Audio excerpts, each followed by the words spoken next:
Et ouais, donc c'est très très beau. Et alors donc on est passé entre la semaine dernière et là, vous avez vu que la Lune est passée de l'autre côté du Soleil par rapport à nous. Hein. On voyait, je ne sais plus qui m'avait dit, c'est vous qui aviez vu le croissant de Lune le matin, donc un dernier croissant qui suivait le Soleil, qui se couche juste après le Soleil. Et là maintenant, la Lune, vous la voyez en croissant le soir, qui se couche juste après le coucher, juste après le Soleil. Donc on est vraiment passé, si le Soleil est là, la Terre est là, la Lune tourne autour de la Terre, eh bien, elle était là, et maintenant elle est là. Et entre les deux, il y avait la nouvelle Lune, c'était vendredi soir, je crois.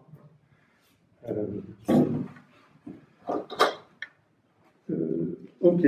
Bon, alors, donc, je voudrais revenir un tout petit peu sur... Ah, d'abord, est-ce que vous avez des questions sur ce qu'on a vu l'autre fois? Bon, alors, je voudrais revenir un petit peu sur la découverte du système solaire et la manière dont on a pu connaître un certain nombre de paramètres. Donc, on avait parlé du fait que la Terre est ronde, c'était assez évident. Environ, évidemment, c'est sphérique, d'ailleurs, c'est pas exactement sphérique.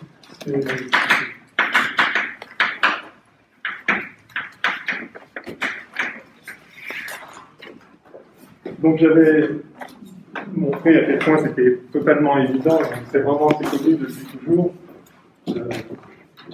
Parménide déjà, moins 500, montrait très bien, enfin, il suffit de regarder la fameuse expérience du bateau qui passe derrière l'horizon, on voit plus le vent. En fait, si vous regardez les nuages à l'horizon sur la mer, vous voyez bien que, par exemple, des nuages dont vous savez qu'ils ont une certaine altitude, enfin, les nuages ne touchent pas le sol, mais vous voyez bien que la base du nuage peut toucher effectivement l'horizon, simplement parce que, oui, la Terre est ronde, si vous êtes ici, vous avez un nuage qui est élevé ici, même vous le voyez au ras de l'horizon. Et vous voyez la base du nuage dans l'eau. Enfin, rien que ça vous dit bien sûr que la Terre est ronde. Et vous pouvez mesurer très précisément les choses en voyant aussi que quand on va dans le sud, Aristote enseignait ça de façon très courante, quand on va vers le sud, on voit des étoiles qu'on ne voyait pas avant. Hein, si vous êtes on est comme ça sur la Terre, voilà. On est quelque part à une certaine altitude ici, je mets l'axe d'épaule là. Eh bien, vous voyez, votre horizon est là, vous ne voyez évidemment pas sous l'horizon, donc vous voyez toutes les étoiles qui sont là. Donc les étoiles que vous voyez le plus bas possible sont dans cette direction-là. Vous ne voyez pas une étoile qui est là. Vous ne pouvez pas la voir, évidemment. Enfin, si vous vous déplacez vers le sud, vous allez de Grèce en Égypte, du coup, vous allez commencer à voir des étoiles que vous ne voyez pas. Et tout ça s'élève en fonction de la latitude. Donc, en fait, c'est très facile de connaître sa latitude. Et c'est évidemment été utilisé par tous les voyageurs liés sur les mers, où on ne sait plus où on est. Vous pouvez connaître votre latitude en regardant certaines étoiles que vous connaissez, à quelle hauteur elles montent dans le ciel. Quand la Terre tourne, donc la route du ciel tourne devant vous, une étoile se lève à l'est, elle monte, elle culmine quand elle passe à votre méridien, et puis elle vient se coucher. Et donc la hauteur de culmination dépend, je ne sais pas si je peux le faire non, je ne suis pas très fort en perspective.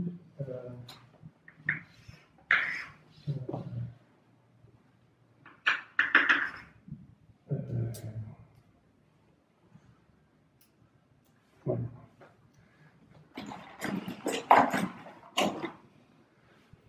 Donc, si vous allez voir une étoile qui se lève, qui monte, voilà. Si ça, c'est l'axe. Voilà, le ciel tourne comme ça, vous allez voir l'étoile qui se lève là, qui monte et qui descend. Donc, vous avez une élévation maximale ici. Hein, donc, je ne sais pas si vous voyez quelque chose, enfin, vous comprenez le truc. Et donc, si à une certaine altitude, vous avez une élévation maximale qui est, voilà, je sais pas, 40 degrés, Si vous continuez sur la Terre, vous allez plus vers le sud, évidemment, on va se retrouver plus haut. Puis à un moment, on va être au zénith. Donc c'est très très facile de voir où on en est. C'est très facile évidemment de voir que la Terre tourne. Il suffit de descendre un petit peu vers le sud, et vous voyez que le ciel se lève comme ça. Et si vous montez vers le nord, à l'inverse, le ciel rebascule comme ça. Donc c'est vraiment, ce sont des observations tellement évidentes que ça n'a pas été difficile de réaliser ça. Donc ce que je vous ai montré simplement la dernière fois, c'est comment, en utilisant par ailleurs une éclipse de lune, lors de laquelle on voit directement l'ombre de la Terre projetée sur la Lune, on pouvait bien sûr confirmer que la Terre était ronde, on voit que l'ombre est circulaire, mais on pouvait effectivement mesurer le rapport de rayon entre le rayon de l'ombre et le rayon de la Lune, donc entre le rayon de la Terre, à peu de choses près, et le rayon de la Lune, et en déduire, du coup, si on connaît le rayon de la Terre, donc ça, Eratosthène mesurait précisément, enfin assez précisément, le rayon de la Terre, donc au IIIe siècle avant Jésus-Christ, on peut en déduire le rayon de la Lune, et comme on voit son rayon apparent, on en déduit sa distance. On avait dit rapidement la dernière fois.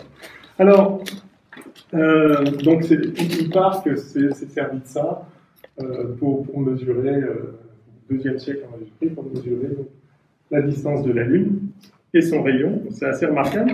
Et il s'est risqué aussi à mesurer la distance du Soleil. Et ça, c'est beaucoup plus difficile. Alors, comment on peut déterminer la distance du Soleil? Ça paraît un peu... alors évidemment, pas en y allant. Hein. Comment on peut déterminer la distance du Soleil? En fait, c'est une méthode qu'avait déjà explicité Aristarque. Donc Aristarque de Samos, lui qui un des premiers dont on a la trace qui parlait du système héliocentrique. Hein, pour lui, le Soleil était au centre. Et donc la méthode est la suivante. Alors, il y a deux éléments, deux méthodes différentes, qui sont un peu liées, mais... Donc vous avez la Terre,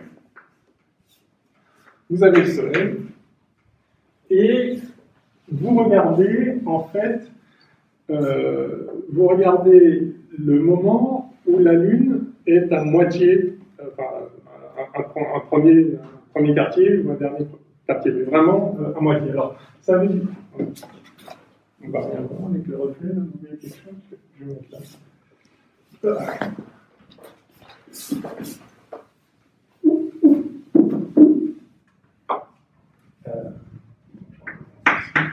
Le Soleil, la Terre. Donc la Lune tourne autour de la Terre, pendant que la Terre tourne autour du Soleil. Et donc, lorsque vous voyez la nouvelle Lune, un premier quartier, par exemple ici, ça veut dire que l'axe Soleil-Lune est orthogonal à l'axe Terre-Lune. D'accord?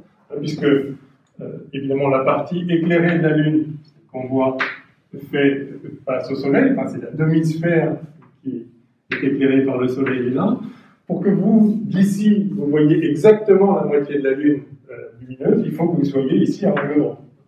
Si la Lune est un peu devant, vous voyez qu'un bout, et puis si la Lune est un peu par là, vous voyez plus que la moitié.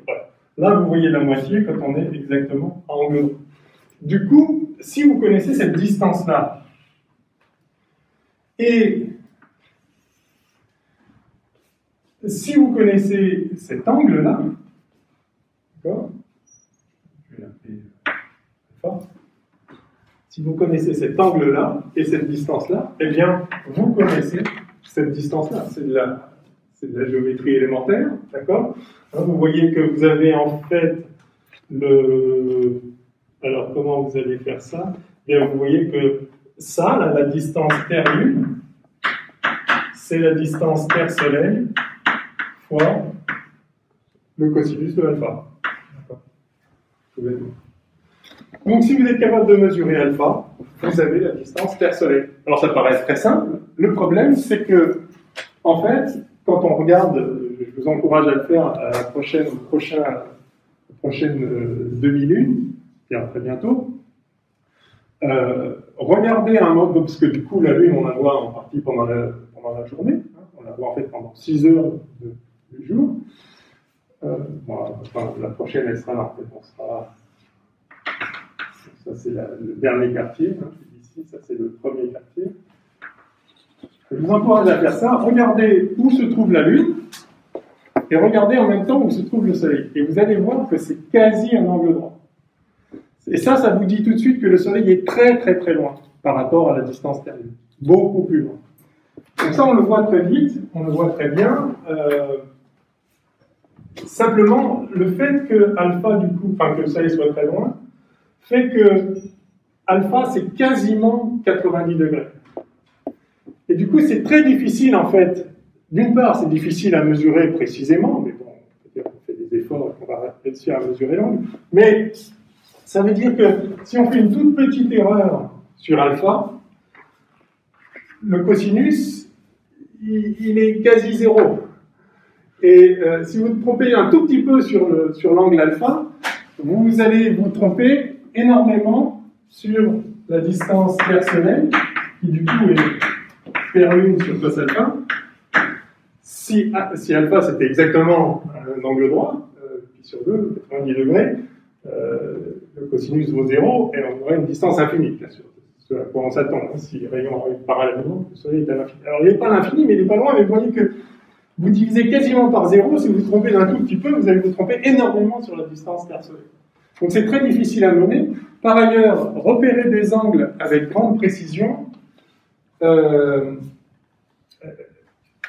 donc c'est difficile, et c'est rendu encore plus difficile par le fait que lorsque vous voyez le Soleil dans une certaine direction, est-ce qu'il est vraiment dans cette direction-là? Vous savez qu'il y a la réfraction de l'air. Et ça, c'est un problème. C'est ce qui fait que, d'ailleurs, le Soleil, vous le voyez se coucher un peu plus tard qu'il ne s'est réellement couché. Parce que les rayons... vous êtes ici, vous voyez le Soleil se coucher lorsqu'il est dans la direction de l'horizon. Évidemment, j'ai exagéré la courbure de la Terre, enfin, ou la taille du boson. Mais en fait, les rayons sont légèrement courbés dans l'atmosphère, par l'effet de réfraction, on a des couches de l'air qui ne sont pas à la même température, donc qui n'ont pas le même indice optique. Et donc, en fait, vous voyez le Soleil une fois qu'il est déjà couché. Donc, vous évaluez un angle, mais en fait, ce n'est pas le bon. Alors, cet effet est très fort à l'horizon, il l'est beaucoup moins quand vous êtes, bien au-dessus de l'horizon. Néanmoins, des petites erreurs de quelques minutes d'arc, quelques divisions de degrés, sont courantes. Et comme je vous dis, comme on est sur des valeurs très très fines, enfin où on a besoin d'une précision énorme, en fait, c'est très difficile à évaluer ça. Donc, il part que tant de ça, donc c'est Aristarque de Samos qui a proposé ça. Il l'a fait aussi, il évalue à peu près. Alors il faut voir aussi qu'à l'époque, on s'en fiche un peu de savoir exactement quelle est la distance. Un ordre de grandeur, c'est bien. Donc ils ont fait ça, il part qu'à essayer de faire ça proprement. Néanmoins, alors il a trouvé cet angle-là, il a trouvé 87 degrés. Donc pas à 90, mais bon, à 3 degrés de l'angle droit.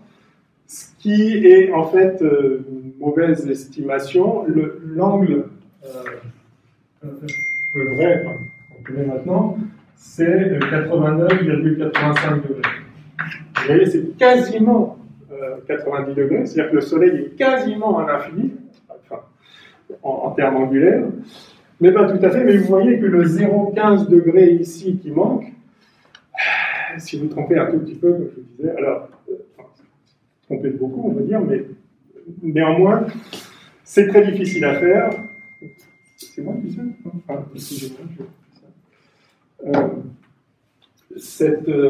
oui, enfin, voilà, donc il s'est trompé et l'estimation de la distance du Soleil était fausse d'un facteur à peu près 20. Donc je pensais que le Soleil était beaucoup plus près qu'il ne l'était en réalité. Déjà très loin, bien sûr, par rapport à la Lune, mais beaucoup plus près qu'on le pensait. Très bien. Alors, il y a une autre façon de voir les choses, et je vous la présente parce que c'est très astucieux et ça illustre le type de raisonnement qu'on peut faire pour essayer de tirer le maximum d'informations simplement d'observation du ciel. C'est que vous pouvez regarder, en plus c'est une méthode qu'on va revoir après, vous pouvez regarder le temps qui s'écoule entre le dernier quartier ici, la demi-lune, la dernière demi-lune, et le premier quartier. Donc c'est le temps qu'il faut à la Lune pour passer de là à là. Et vous voyez bien sûr que, évidemment c'est exagéré, le Soleil est beaucoup plus loin, le premier quartier, le dernier quartier il est beaucoup plus près de la moitié ici, et beaucoup plus près, mais c'est exagéré là, mais vous voyez l'idée que le temps que met la Lune pour passer de la position dernier quartier à la position premier quartier est plus petit que le temps qu'elle met pour passer de la position premier quartier au dernier quartier. Et donc, en fait, si vous êtes capable de mesurer, et ça se mesure en jours, c'est plus facile, a priori. Si vous êtes capable, si le Soleil était vraiment si près que ça, vous verriez très bien que le temps que ça prend à faire ça est beaucoup plus petit que le temps que ça prend à faire ça. À nouveau, on peut donc faire cette estimation juste en regardant. Alors, Hipparch note qu'il y a... On va faire le petit calcul ensemble, juste pour se faire la main. Hipparch note qu'il y a un jour de moins entre le dernier et le premier quartier qu'entre le premier et le quartier suivant. Donc, et par ailleurs, on connaît la durée totale. 29 jours, virgule, bon bref, on va faire ça. Disons 29 jours au total. Et donc, qui se divise en deux, ça ferait donc 14,5.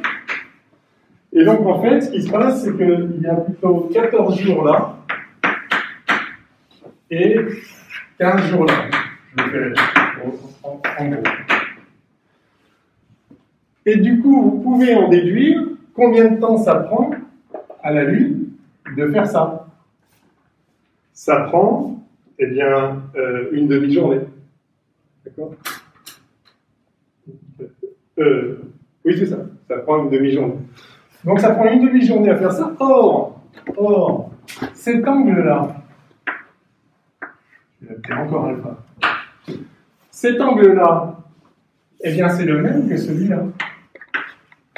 D'accord ? C'est le même angle pour des 90 degrés. Cet angle-là est le même que celui-là. Donc, or cet angle, c'est l'angle parcouru par la Lune en une demi-journée. Sachant qu'elle fait 360 degrés en 29 jours. Donc, en 29 jours, vous faites 360 degrés.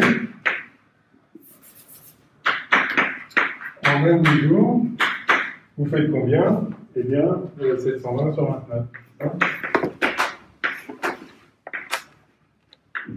Ok, on va être de 3 toutes bêtes.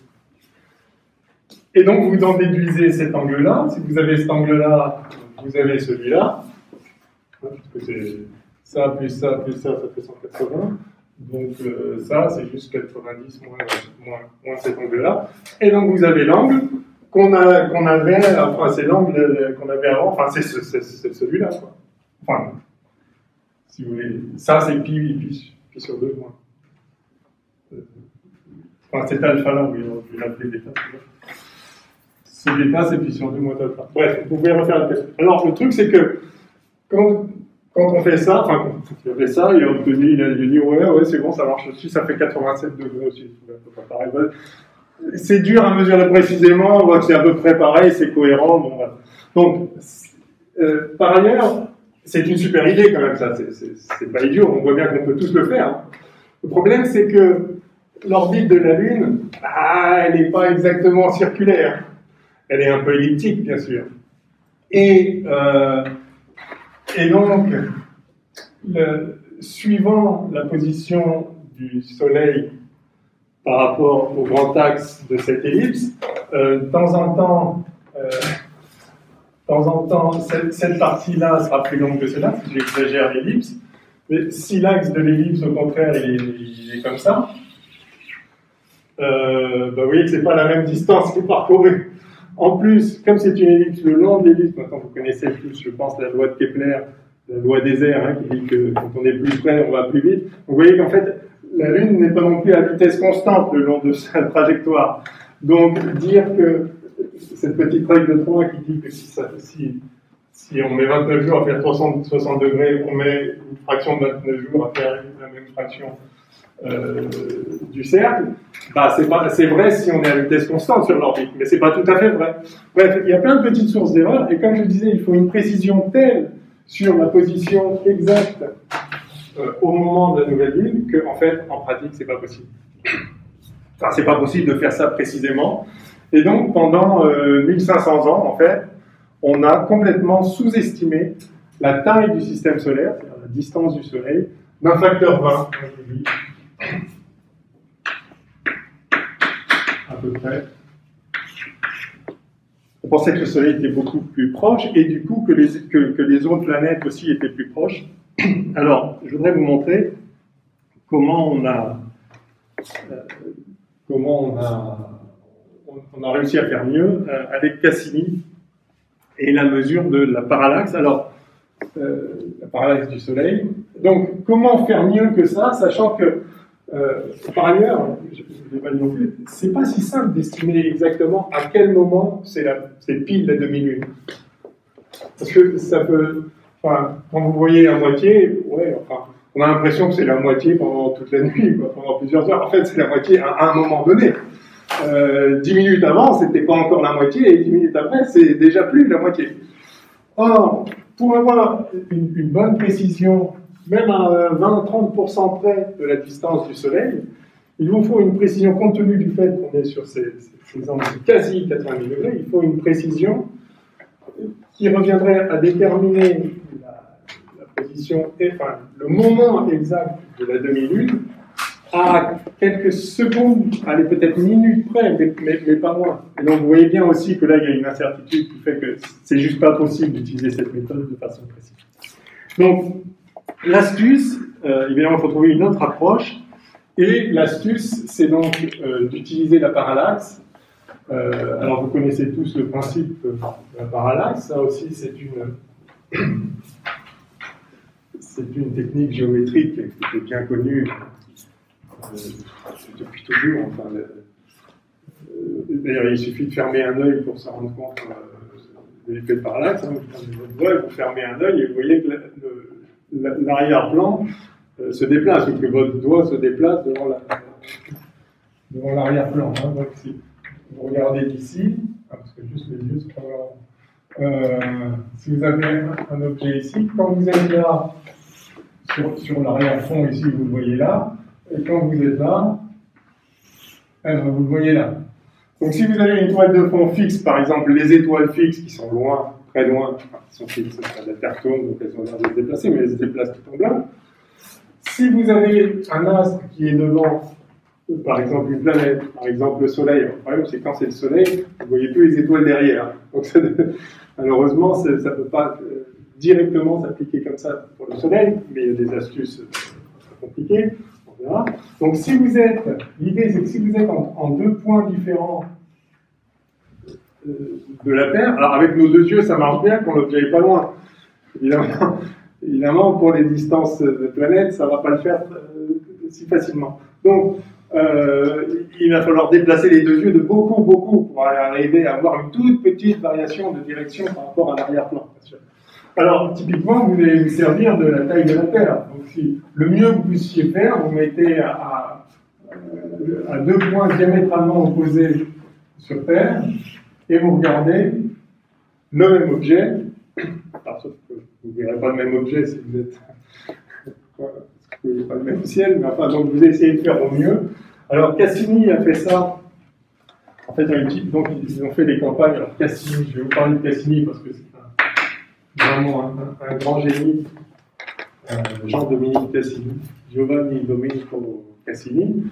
Avec Picard, bon, on va dire essentiellement avec comment il s'appelle, celui qui était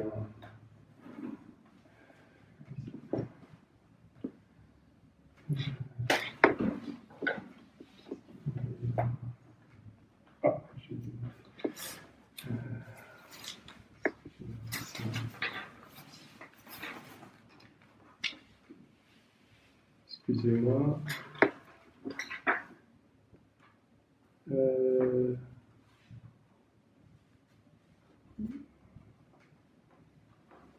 Ça va me revenir, je ne l'ai pas noté. Ah si, c'est ça, c'est Jean Richer, bien sûr. Donc lui, avec Pierre Romer, tout ça, ils étaient à Paris. Et Jean Richer était à Calais. Donc, oui, il y a une bonne distance d'écart. Et en fait, ce qu'ils ont observé, c'est la parallaxe de Mars pour en déduire la parallaxe du Soleil et donc toutes les distances. Bref. Je vais y venir, mais donc vous voyez qu'il faut mettre en place une technique si vraiment on veut mesurer une distance précisément dans le système solaire. Il faut faire des choses qui commencent à être quand même très élaborées. D'autant qu'il n'en reste pas moins, même avec un grand bras de levier, si je peux dire, enfin un grand écart ici entre deux points de la Terre, il n'en reste pas moins que les différences d'angle restent extrêmement faibles, parce que les corps qu'on observe sont très très loin. Donc il faut des précisions sur l'angle qui sont redoutables, et il faut des précisions temporelles aussi redoutables, parce qu'il faut regarder au même moment. Ou alors, pas au même moment, mais il faut arriver à corriger très précisément, voir de combien les choses sont déplacées entre les deux instants. Donc, vous voyez que c'est un travail qui est extrêmement délicat, et d'avoir mesuré cette parallaxe du Soleil, de Mars, pour en déduire la taille du système solaire, c'est un exploit assez extraordinaire. Donc ça a été fait à la fin du XVIIe siècle, j'en dirai un mot. Mais ce qui est intéressant, c'est de voir qu'il est possible de connaître les distances relatives entre les planètes sans connaître leur distance absolue. Ça, cette parallaxe permet de connaître précisément la distance absolue, par exemple ici de Mars, si vous connaissez la distance entre les deux points sur la Terre. De la même façon, ce qu'on a vu la dernière fois pour l'éclipse de Lune,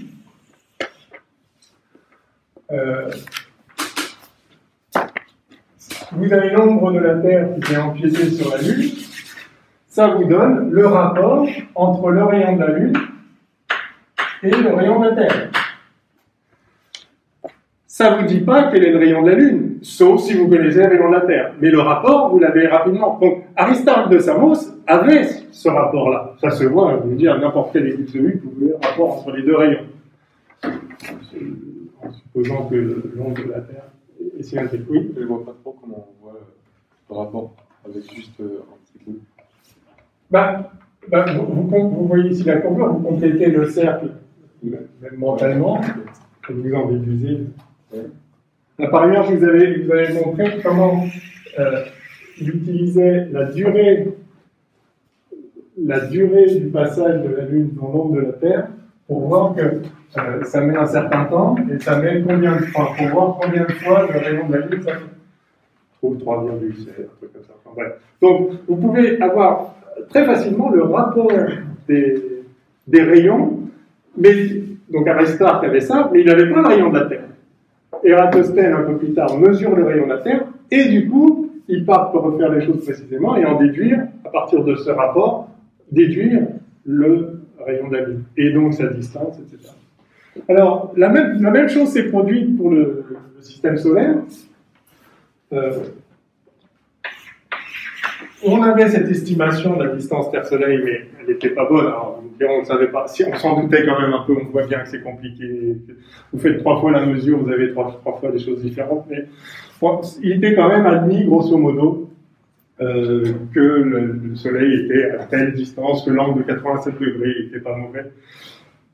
Bon, quoi qu'il en soit, même sans connaître cette distance, on peut connaître les rapports de grandeur dans le système solaire. Et alors, c'est ça que je voudrais vous montrer maintenant. À nouveau, pour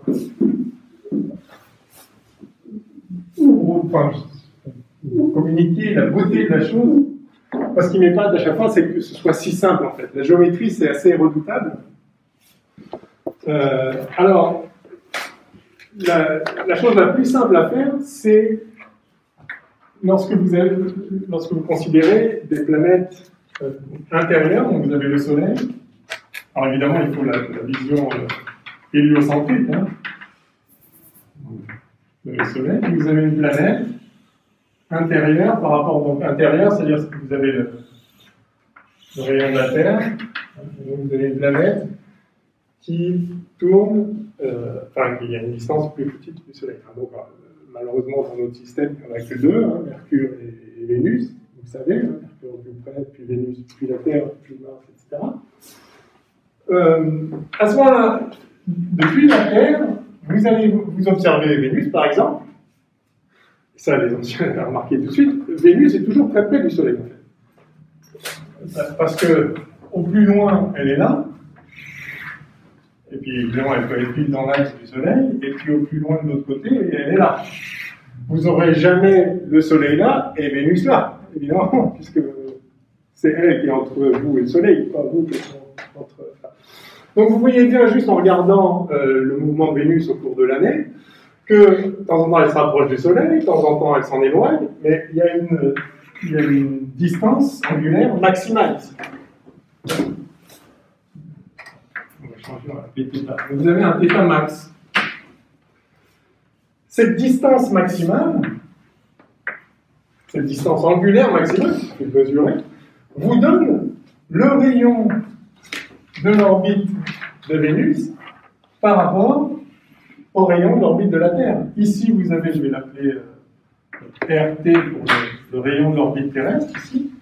Ça va être RP comme planète, donc ça peut être Vénus ou Mercure, ou si vous êtes dans un autre système, ça peut être toutes les planètes qui ont des orbites intérieures à l'orbite terrestre. Et donc, vous pouvez tout de suite voir que, alors dites-moi, c'est quoi le rapport là? Vous avez, donc l'angle droit est ici, ok? Donc vous voyez que RP, le rayon de l'orbite de la planète, c'est le rayon de l'orbite de la Terre, fois le sinus de l'angle.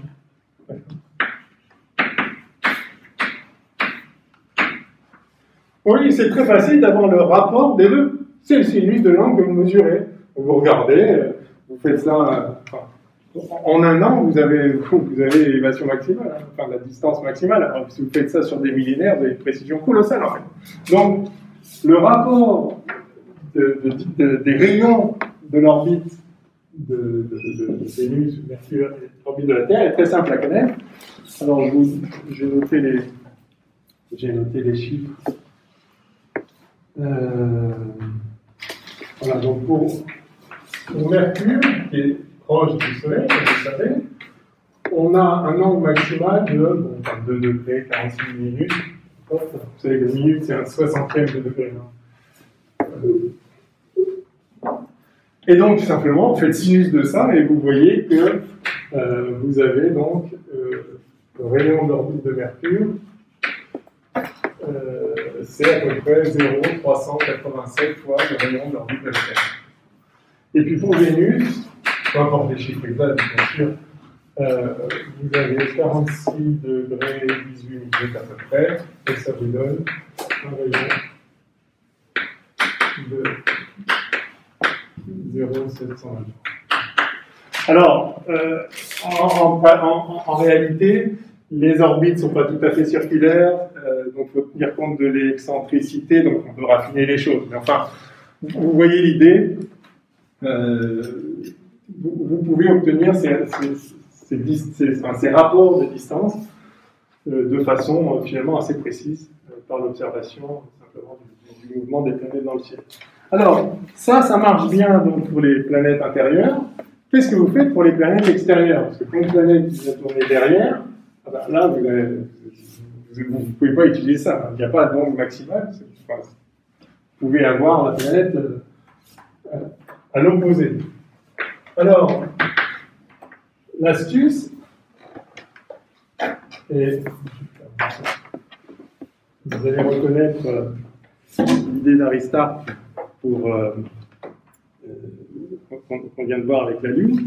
L'astuce, c'est d'utiliser le temps qui s'écoule entre l'opposition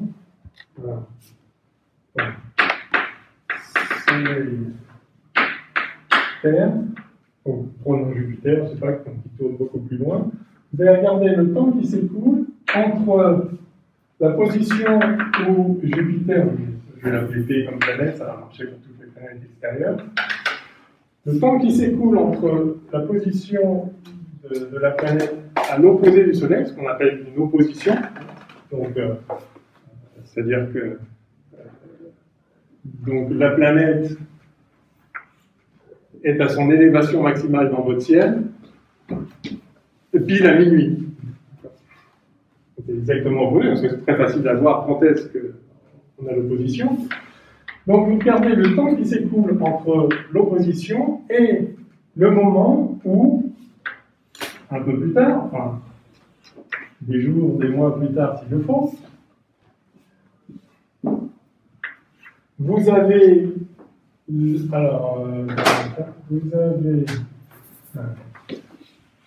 ce qu'on appelle la quadrature. Donc la Terre maintenant, donc ça c'est P1, position 1, planète 1. Et puis vous avez donc la Terre comme ça.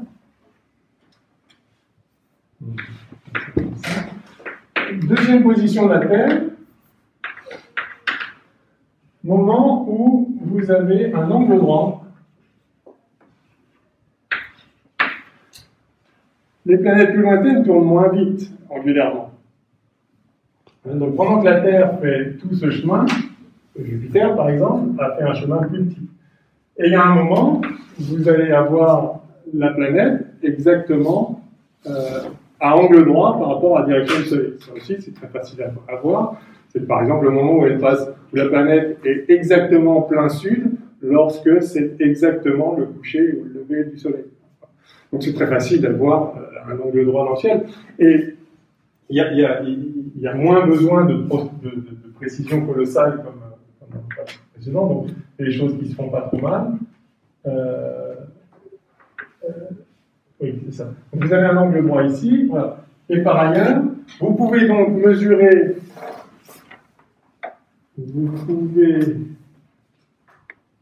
Alors oui, ce que vous voulez connaître, c'est le rayon d'orbite de la planète.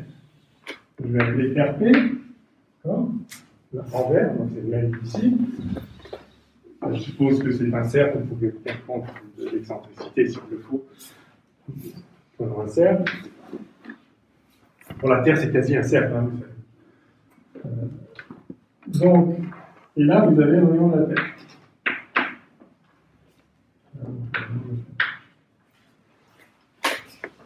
Et bien, de la même façon, si vous pouvez connaître cet angle-là, si vous connaissez cet angle-là, c'est la géométrie nouvelle, alpha, θ, on va l'appeler ici celui-là. Vous pouvez en déduire le rapport. Comment? Eh bien, à nouveau, vous voyez que, en fait, RT, vous avez RT qui vaut RP fois cosinus phi. Ok, c'est quoi phi? Ben, c'est très facile d'obtenir phi. Parce que phi, l'angle ici, c'est... On dirait on peut le mesurer directement. En fait, non. Nous, on est là. On ne peut pas le mesurer directement. Mais, par contre, si on sait le temps qui s'est écoulé entre le moment où il y avait Jupiter exactement à l'opposé et le moment où Jupiter est à 90 degrés, Alors, on peut déterminer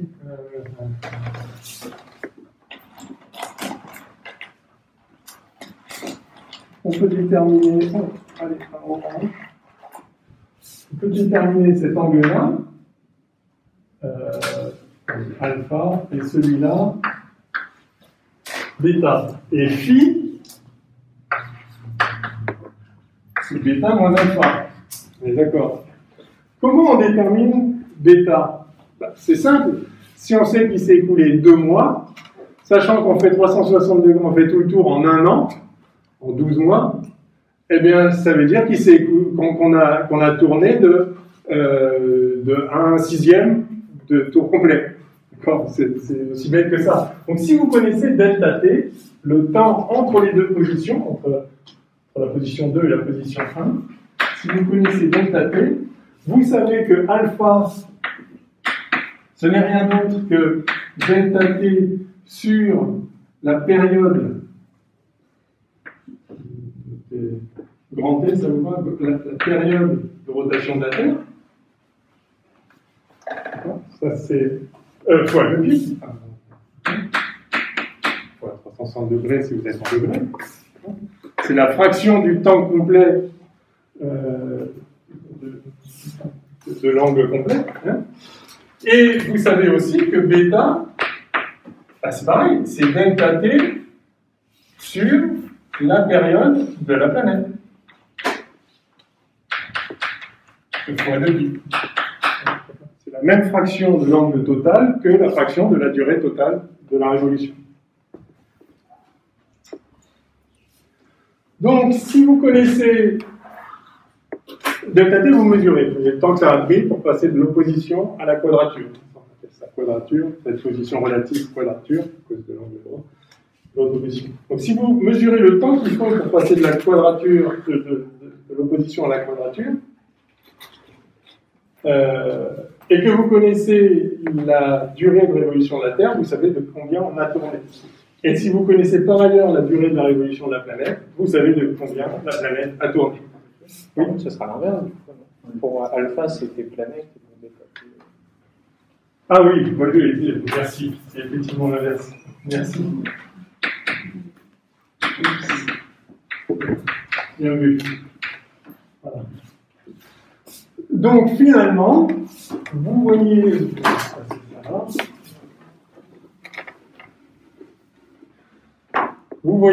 que on va dire le rayon de la planète, c'est le rayon de la Terre divisé par le cosinus de bêta moins alpha, donc de pi delta t sur t de la Terre, c'est-à-dire 1 an, moins 2pi delta t, on va mettre en vecteur sur t de la planète.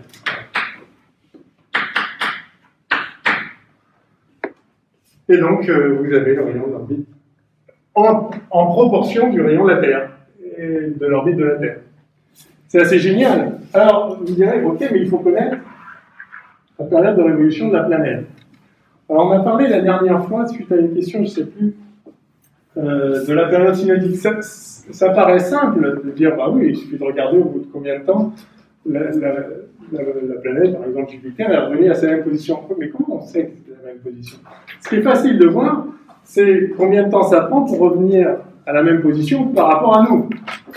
Par exemple, en opposition. Voilà. Comme ici. Sauf que, comme la prochaine fois qu'elle sera en opposition, nous, on se sera déplacé aussi. Et pas à la même vitesse angulaire. Donc,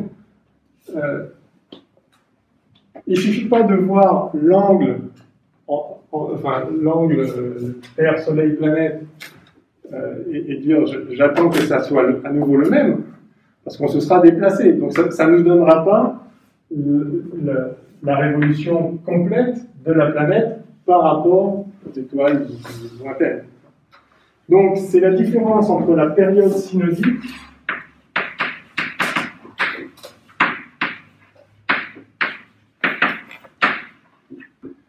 et la période sidérale.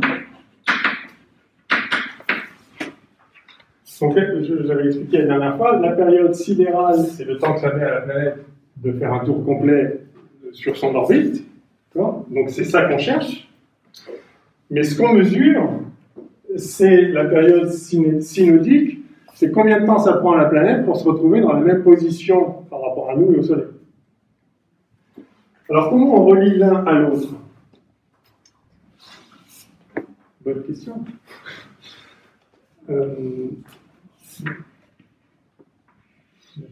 Je fais un petit, une qui tourne ici, une qui tourne là.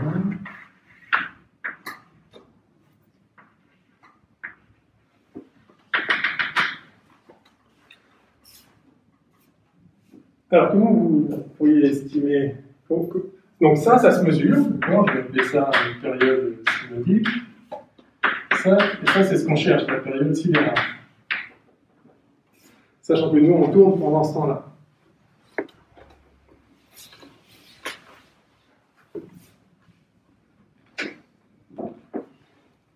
Et en fait, on peut raisonner avec les vitesses angulaires.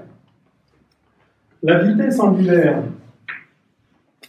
de la planète, elle est scalée. Et ça, c'est 2π sur la période de la planète. La période sidérale de la planète. Sidérale. La vitesse angulaire autour du Soleil, bien sûr. Je ne vais pas préciser. Tout le monde est d'accord avec ça? Ok. Pareil pour la Terre. La vitesse angulaire de la Terre autour du Soleil, c'est 2π sur T de la Terre. Sidérale. Ça, c'est facile pour la période sidérale de la Terre, parce que là, il suffit de voir à quel moment on retombe dans la même disposition des étoiles, du Soleil par rapport aux étoiles, des étoiles par rapport au Soleil. Eh bien, la différence de ces deux vitesses angulaires va donner la vitesse angulaire synodique, c'est-à-dire si on déplace une certaine vitesse angulaire là, si vous mettez dans le référentiel de la Terre qui tourne autour du Soleil, enfin dans le référentiel tournant avec la Terre autour du Soleil, comme ça, et du coup, ce corps-là, par rapport à votre, donc, sa vitesse angulaire par rapport au référentiel, héliocentrique de Copernic, sa période de rotation dans ce référentiel de la galaxie, c'est oméga planète, mais donc par rapport à vous qui tournez à oméga terre, si vous mettez dans ce référentiel-là, bah ça tourne à oméga planète ou oméga terre, tout simplement. Ouais. Du coup, vous avez oméga synodique qui vaut oméga terre, oméga planète, ou oméga planète, oméga terre, ça dépend. Alors, si c'est une planète intérieure, elle tourne plus vite, si c'est une planète extérieure, elle tourne moins vite. On va dire que la période, la vitesse angulaire, si on prend la valeur absolue, soit dans un sens, soit dans l'autre. J'ai donc ça, qui n'est rien d'autre que 2π sur T synodique. La période synodique de la planète. Okay. Donc vous voyez que à partir, ça se mesure très bien. Oméga de la Terre, ça se mesure très bien, 2π sur un an. Et vous en déduisez oméga de la planète, et donc la période de la planète, la vraie période de révolution de la planète. Okay. Donc vous voyez, à chaque fois, c'est de la géométrie très simple.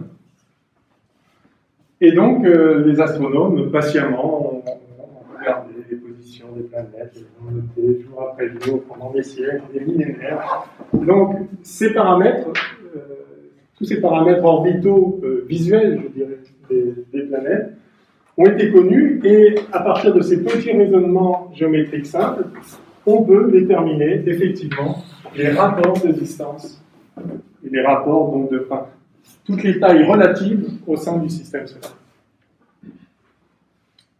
Voilà. Alors on trouve, je vous ai donné ces rayons-là.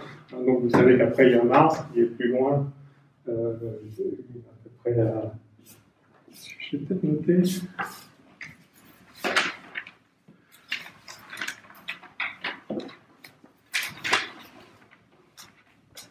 Oui, alors Mars, donc si on compte 1 pour le rayon de la Terre, enfin le rayon de l'orbite terrestre, grosso modo ce qu'on appelle l'unité astronomique, j'en dirai un mot juste après, mais donc si on compte 1 pour la Terre, donc vous avez vu qu'on a 0,39 pour Mercure, 0,72 pour Mars, on a 1,52 pour Vénus, je veux dire, on a 1,52 pour Mars. Je vais quand même le noter, je l'aurai en tête, enfin peut-être que vous connaissez déjà 52 grandeurs. Alors encore une fois, là je fais comme si les orbites étaient circulaires, pour prendre en compte l'excentricité, mais tous ces paramètres étaient bien connus, enfin bien connus, avaient été patiemment mesurés à l'époque de Kepler, enfin c'est Kepler qui a découvert que c'était en fait des ellipses, suite d'un travail assez fascinant et très fastidieux. Donc pour Mars, on a 1,52 pour la rayon de la Terre. Pour Jupiter, en fait c'est le demi-grand axe de l'ellipse. 5,2 pour Saturne. 9,5.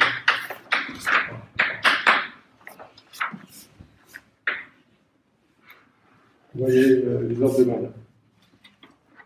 Voilà, et donc jusqu'à Cassini, justement, on avait ces rapports, bien sûr, enfin on avait, oui, ça a été établi peu à peu. Kepler a découvert le mouvement elliptique, peut beaucoup plus facilement mener ces différents calculs, donc on connaît ça, mais on ne connaît pas le rayon de la Terre, on le sous-estime en fait d'un facteur 20, et donc la mesure de la taille du système solaire, donc la distance du Soleil par Cassini, donne immédiatement la distance de toutes les autres planètes, les rayons de toutes les autres planètes, et donc fait grossir du jour au lendemain le système solaire d'un facteur 20. Donc c'est assez fascinant. Kepler soupçonnait quand même Kepler avait commencé à soupçonner que les distances étaient beaucoup plus grandes que ce que disait Ptolémée, ce qu'on avait admis depuis longtemps. Je crois qu'il avait donné des valeurs un peu intermédiaires. Mais c'est vraiment la mesure par Cassini qui change la donne. Alors, quelle heure est-il? Ok. Donc, je vais vous montrer ce qu'a fait Cassini et ce qui s'est ensuivi de cette mesure extraordinaire.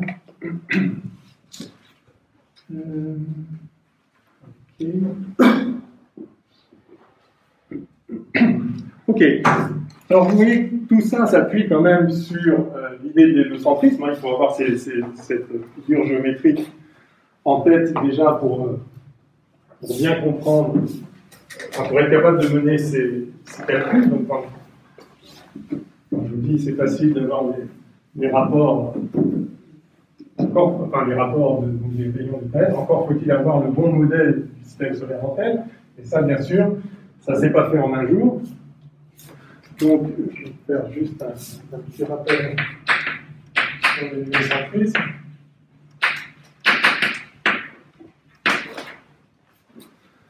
Donc, Aristarque de Samos, je vous l'ai déjà dit, ça c'est le 3e siècle avant Jésus-Christ, avait ce modèle héliocentrique. Mais enfin, ça, c'était pas, on ne peut pas dire qu'il a convaincu tout le monde. Quand même, l'idée générale, après, Ptolémée, qui a le 2e siècle après Jésus-Christ, qui a mis vraiment tout à plat au niveau astronomique, avec des mesures extrêmement précises. avait en fait un modèle géocentrique qui a perduré donc, pendant, en fait, jusqu'à Copernic, hein, comme vous savez. Tout simplement parce que, bon, pourquoi enfin, tout a l'air de tourner autour de la Terre. Il n'y a pas vraiment de raison de supposer qu'il n'en est pas ainsi. Et surtout, comme vous disiez la dernière fois, ça ne change pas grand-chose. Quelque part, les mouvements sont relatifs. Donc, c'est un peu arbitraire de dire non, c'est pas le Soleil qui tourne autour de la Terre, c'est la Terre qui tourne autour du Soleil.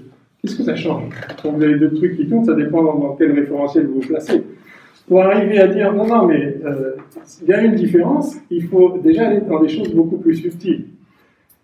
Et alors justement, qu'est-ce qui a conduit à adopter définitivement le modèle héliocentrique quand on s'est héliocentrique pour le système solaire, parce que par ailleurs, bien sûr, vous savez que le système solaire lui-même tourne autour du centre de la galaxie est en mouvement, etc. Donc, il n'y a pas de référentiel absolu dans l'univers. Mais c'est vrai que quand on regarde le système solaire, oui, tout tourne autour du Soleil. Ça a un sens précis.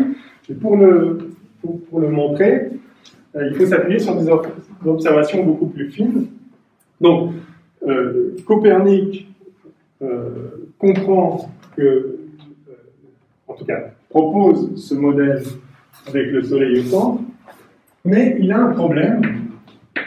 Donc, Soleil. Il a un problème, c'est justement le problème de la parallaxe et de la parallaxe des étoiles. Donc, vous avez...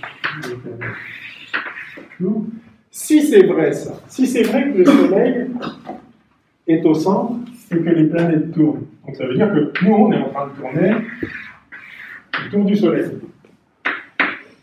Mais du coup, la direction, la position des étoiles, si vous avez une étoile là,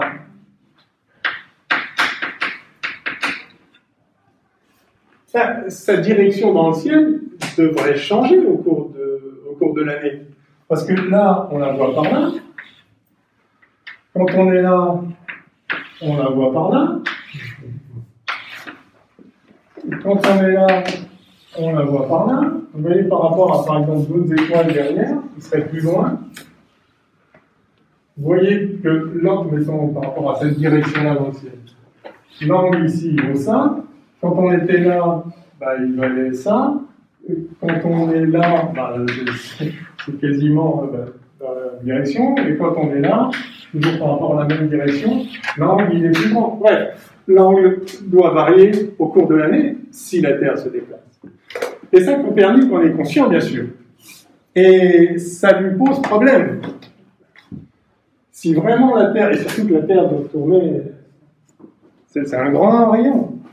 Or, quand on voit les étoiles dans le ciel, on n'a pas l'impression qu'elles sont loin. Évidemment, on le sait, c'est dur de s'imaginer. Psychologiquement, on attribue une certaine distance à un certain rayon à cette boucle céleste. Ouais, je ne sais pas comment ça s'établit, mais c'est pareil, le Soleil, on a l'impression qu'il y a une certaine distance, ou la Lune, on a une espèce d'idée abstraite. D'ailleurs, c'est en grande partie ce qui fait que quand la Lune est à l'horizon près des bâtiments, de temps en temps, on a l'impression qu'elle est beaucoup plus grosse. Elle n'est pas du tout plus grosse, d'accord? Simplement, il y a un repère et on a une espèce d'idée préconçue de la distance à peu près où c'est. Et du coup, on a un peu une idée de sa taille, et là, surtout quand on la voit à côté d'un truc dont on connaît la taille et vraiment la distance, ça perturbe un peu. Il y a des effets qui ne sont pas très simples à jauger, mais en tout cas, on n'a pas spécialement l'impression que les étoiles sont à l'infini. Donc, compte tenu du rayon de l'orbite de la Terre, même si à l'époque on ne savait pas quelle était la taille du système solaire, c'est à peu près 20 fois plus petit, néanmoins, on s'attend à avoir une parallaxe. Donc, ça pose un problème pour le modèle géocentrique. Si vraiment on est en train de tourner autour d'un soleil qui est fixe, on devrait voir les étoiles changer de position au cours de l'année. Donc Copernic est conscient de ça, et du coup, il postule, en l'occurrence, il a raison, il postule que en fait les étoiles sont très très loin. Et donc avec les précisions actuelles, de l'époque, on n'est pas capable de voir la parallaxe.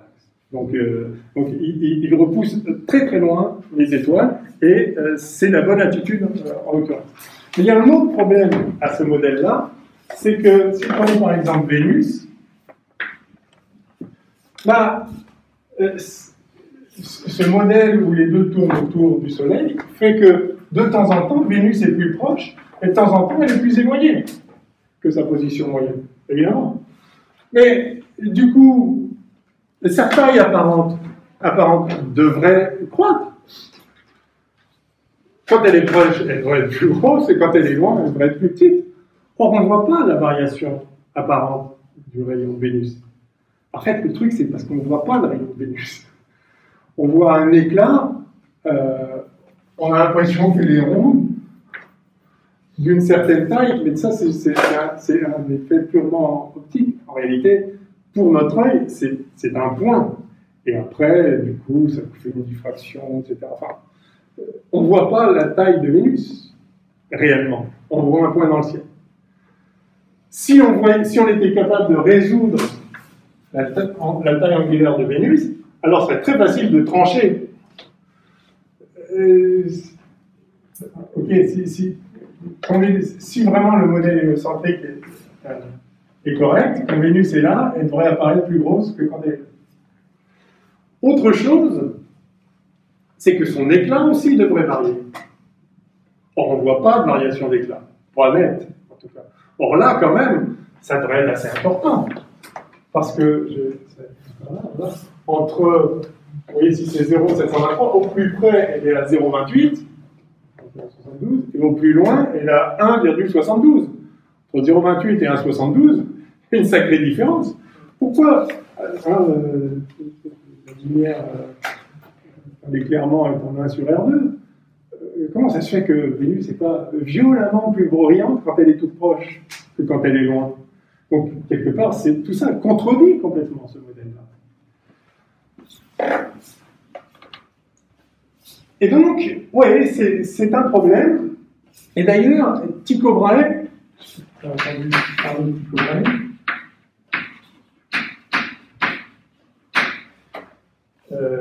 qui était des observations d'une précision absolument redoutable, des observations à l'œil nu les plus précises et les plus complètes de tous les temps.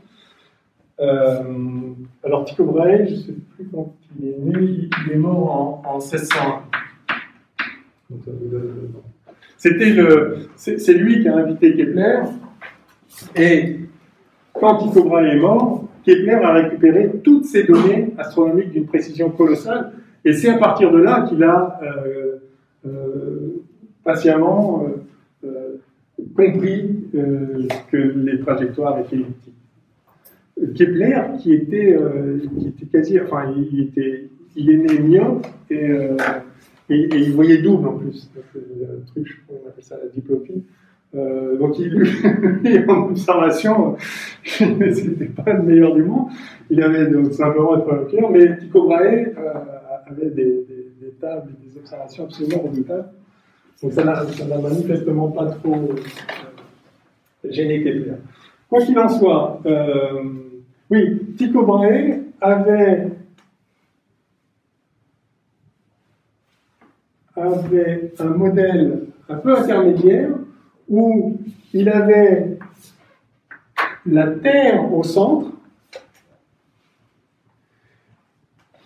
le Soleil, mais les planètes qui tournent autour du Soleil.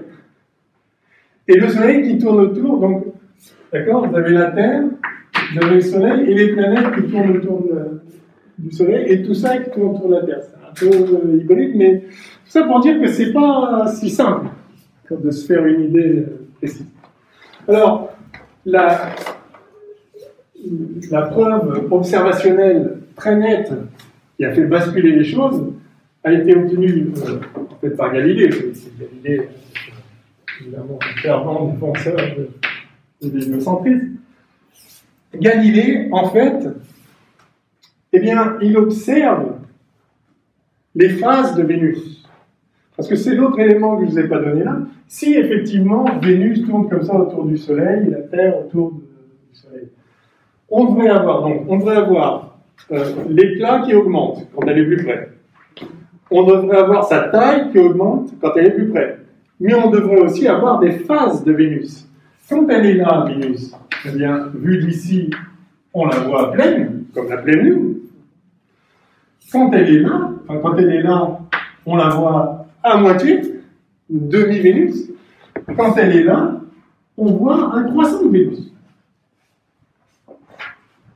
Enfin, voilà, on voit un croissant sur la gauche, et quand elle est là, on voit un croissant sur la droite. Bon, des phases de Vénus, bien sûr. Eh bien, avec l'apparition du télescope, on peut le faire. Et ce que voit Galilée, c'est que oui, il y a des phases de Vénus, et oui, elle est plus grosse quand elle est plus près. Donc, on voit que quand elle est loin, elle est pleine, et elle est petite, et puis quand elle s'approche, voilà, voilà, on voit les croissantes comme ça, c'est l'inverse. Elle est plus grosse et en croissant. Après, on a un truc comme ça, et puis là, enfin bref, vous voyez. Donc il voit effectivement la variation du rayon, il voit la variation, il voit les phases, et du coup, d'ailleurs, ces phases expliquent pourquoi il n'y a pas un si net changement d'éclat, parce qu'elle est pleine quand elle est loin, et puis quand elle est proche, elle est plus grosse, elle est plus proche, mais on n'en voit qu'un bout. Donc ça se compense un peu, et grosso modo, voilà. Bref, mais une fois qu'on voit ça, c'est un peu réglé l'affaire. Donc je vous dis, il y a encore Tycho qui dit, oui, mais en fait, ok, d'accord, Vénus tourne autour du Soleil, mais tout ça tourne autour de Terre. Ça colle un peu, ça commence à être un petit peu bancal, et donc Kepler, après, établit le mouvement elliptique et tout comme bien. Enfin, donc Galilée scelle le sort du système solaire, si je puis dire. Alors, je vous donne Kepler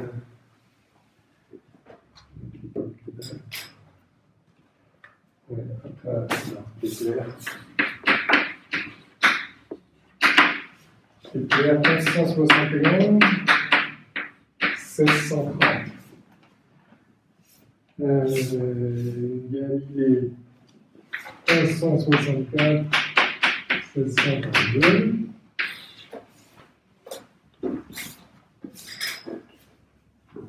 Voilà, donc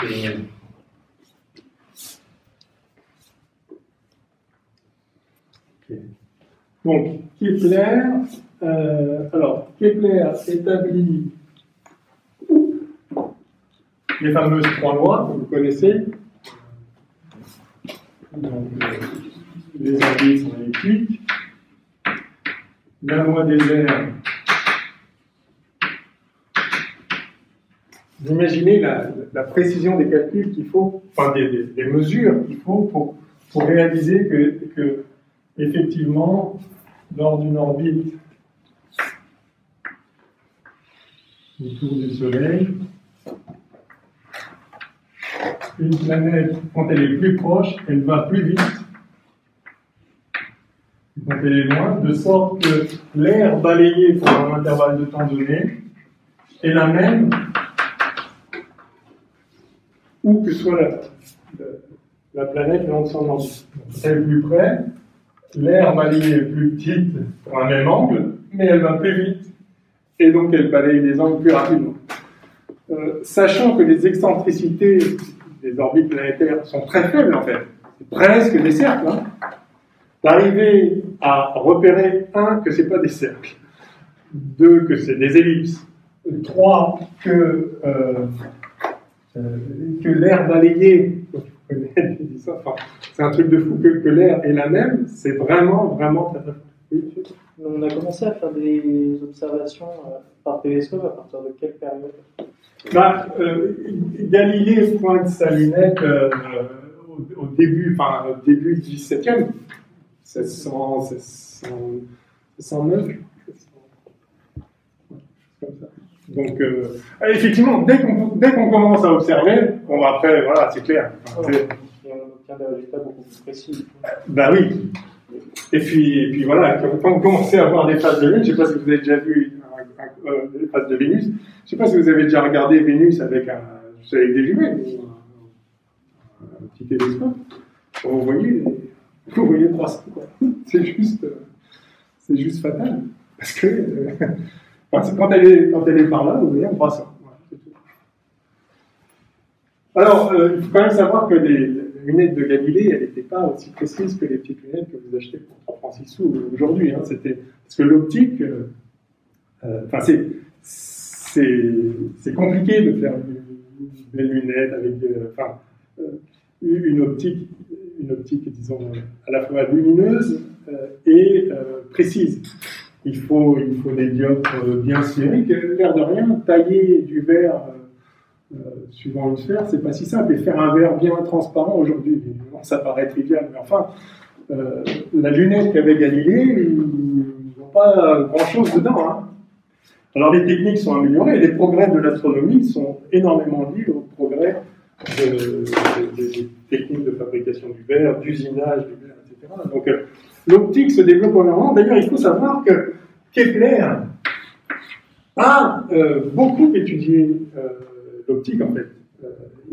Il s'est mis à l'optique pour comprendre ses observations, parce qu'il a vite compris qu'il y avait des problèmes, comme je mentionnais tout à l'heure, des problèmes de réfraction dans l'atmosphère. Donc si vous dites, vous pouvez être super précis dans la mesure d'un angle, vous dire, je vois l'astre ou la planète à telle direction, oui, mais comme les rayons sont courbés dans l'atmosphère, donc en fait, il a voulu vraiment comprendre à la fois l'optique des lunettes, la réfraction des rayons dans du verre, les miroirs, comment ça fonctionne, et puis la réfraction, etc. D'ailleurs, il a déterminé, alors il a trouvé une loi de la réfraction, qui n'est pas tout à fait correcte, il a trouvé ça, lui. Où I est l'angle d'incidence, quand vous passez sur un dioptre, disons, de l'air vers un milieu d'indice N, vous savez qu'il y a une réfraction de la lumière, si vous appelez ça I, l'angle d'incidence, et ça R, l'angle réfracté, alors la vraie loi, vous la connaissez, c'est sinus I égale N sinus R. Descartes, un peu plus tard, mais postérieur. Kepler a trouvé ça, qui est juste pour des petits angles, qui est la seule chose qui l'intéressait en réalité. Parce que quand on regarde, on fait toujours, vous connaissez les conditions de Gauss, etc., on regarde toujours l'optique quasiment dans l'axe. Donc c'est assez remarquable. Kepler a fait de l'optique, a découvert, a étudié l'optique, y compris l'histoire de réfraction, etc., pour pouvoir faire sens, pour bien comprendre ces instruments, pour faire sens de ces données. Bien. Donc la loi des airs et la troisième loi, et c'est là, ça c'est une révolution extraordinaire, c'est la fameuse loi A3 sur T2 égale constante.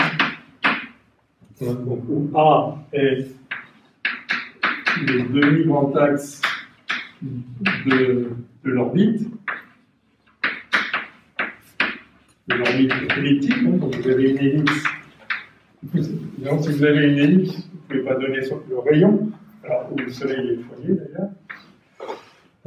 Donc vous prenez le grand axe et vous le coupez en deux, et vous avez, donc, si c'était un cercle, ce serait exactement le rayon du cercle. Et si vous avez une excentricité, voilà, ce qui compte, c'est le demi-grand axe. Et T est la période sidérale, la cinétique, bien sûr. On a vu comment on va déterminer. Donc, avec les techniques que je vous ai montrées avant pour connaître les rayons, voilà, tout ça là, donc pour les planètes intérieures en regardant l'élongation maximale, et pour les planètes extérieures en regardant le temps que ça prend de passer de l'opposition à la quadrature, etc. Avec ces techniques-là, on peut déterminer A, on peut par ailleurs connaître les périodes, comme je vous l'ai dit, et donc Kepler, avec ses mesures précises et sa compréhension globale de cette géométrie du système solaire, découvre cette loi-là, et ça, vous notez que, à la différence de toutes les autres lois, les autres connaissances qu'on avait sur le système solaire, ceci est une loi quantitative. Il y a des nombres là. Et ça change tout. C'est vraiment le début de la physique moderne. On dit que Galilée et Kepler sont les pères de la physique moderne. Parce qu'ici, vous avez une loi quantitative. C'est pas juste, ok, c'est une ellipse. Parce que bien sûr, vous allez me dire, oh, on connaît, donc une fois qu'on a mesuré, enfin, je parle, par exemple, la distance de la Lune. Oui, d'accord, mais c'est pas une loi qui nous donne la distance de la Lune. Il se trouve que c'est tant. Ok, d'accord. Si c'était autre chose, alors ce serait autre chose. Il n'y a pas une loi physique qui contraint, qui dit ça devrait être tant. Et d'ailleurs, vous le savez sans doute, la Lune s'éloigne de la Terre progressivement, elle était beaucoup plus proche dans le passé, elle sera beaucoup plus distante de la Terre dans le futur. Donc, il n'y a pas une loi qui vous dit ça doit être tant de rayons. Il n'y a pas une loi qui vous dit que la distance de la Terre au Soleil, ça doit être 150 millions de kilomètres. Ça pourrait être moins, ça pourrait être plus, de la pose aux planètes, c'est différent. Bref. Là, par contre, ça, toutes les planètes, où qu'elles soient, ont un certain rayon qui est ce qu'il est, ont une certaine période qui est ce qu'elle est, mais le rapport du cube du rayon au carré de la période, c'est une constante. C'est vraiment dingue, en fait. Et alors, bon, Kepler s'est mis à étudier ce qu'il appelait l'harmonie céleste, la musique des sphères, parce que ces rapports-là, en fait, il y avait une autre loi quantitative précédente, hein, c'est les lois musicales, c'est Pythagore, d'accord? C'est le moment où on découvre que l'octave, on obtient l'octave, vous avez une corde de lyre ou de ce que vous voulez, de guitare, maintenant, pas, d'accord, qui fait une note, si vous la pincez exactement au milieu, ça fait l'octave.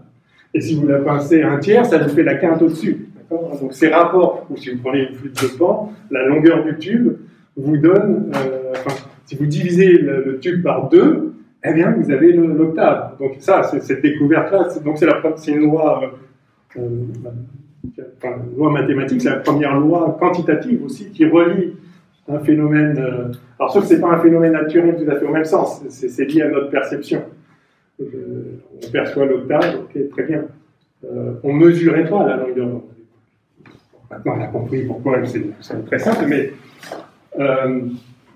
donc, à l'exception de cette loi musicale, enfin, de l'harmonie, ces lois de l'harmonie, c'est la première loi quantitative en quelque sorte. Et donc, voilà, c'est pas un hasard si Kepler s'intéressait justement à cette musique des sphères. Parce que justement, il voit bien qu'il y a des rapports ici qui ont un sens et qui sont c'est assez miraculeux. Ok. Alors, quelle heure est-il? Je voudrais être par là, très bien. Je vais vous parler. Alors, nous continuons. Qu'est-ce que j'ai noté là pour vous?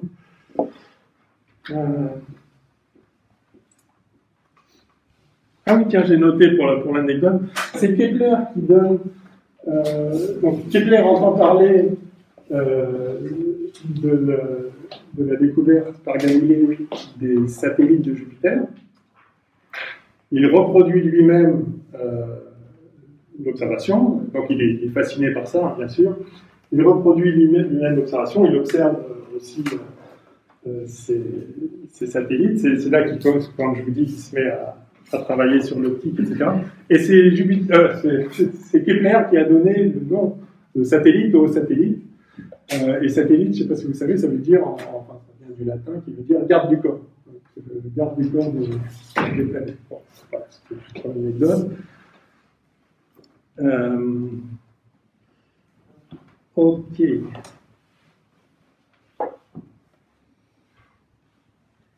Ok. Alors venons-en effectivement à Cassini.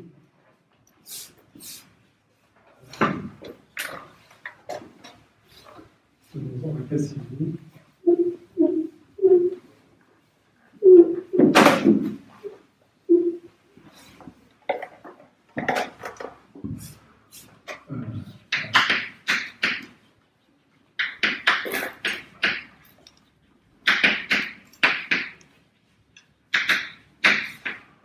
Jean-Dominique en français, il est né dans le... Alors, on appelle Cassini Ier parce qu'il a eu des fils qui ont continué un peu son œuvre aussi. Donc il est né en 1625, quelques repères, dans le comté de Nice, qui était la Savoie à l'époque, et il est mort en 1712 à Paris. Et donc, c'est la grande figure attachée à l'Observatoire de Paris. C'est Colbert qui le fait venir à Paris en 1669. Donc Cassini avait déjà brillé un petit peu, il était un peu connu. En 1665, il découvre la grande tache rouge de Jupiter.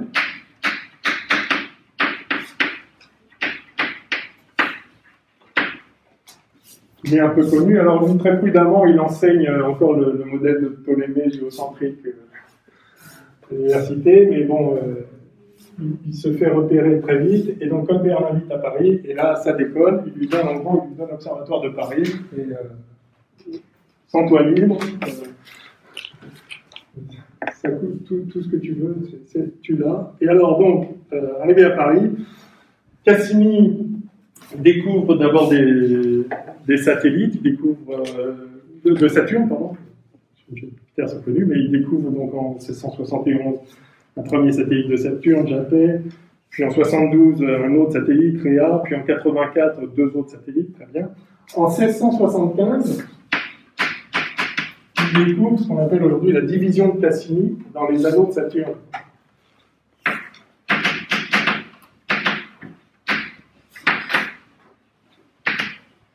Vous savez que les anneaux de Saturne, on ne les voit jamais du dessus, donc c'est plus difficile. Mais il y a un peu des structures en fait. Et il y a des trous, il y a des traits noirs dedans. Donc, là aussi, ça nécessite des précisions optiques qui sont inédites. Puis il fait des tas de mesures géographiques aussi avec Picard. Et donc en 1673, en 1673, il obtient effectivement la distance de la Terre au Soleil. À partir des mesures de 1672, comme je vous l'ai dit tout à l'heure, en comparant les observations de Mars entre Cayenne, enfin depuis Cayenne et depuis Paris.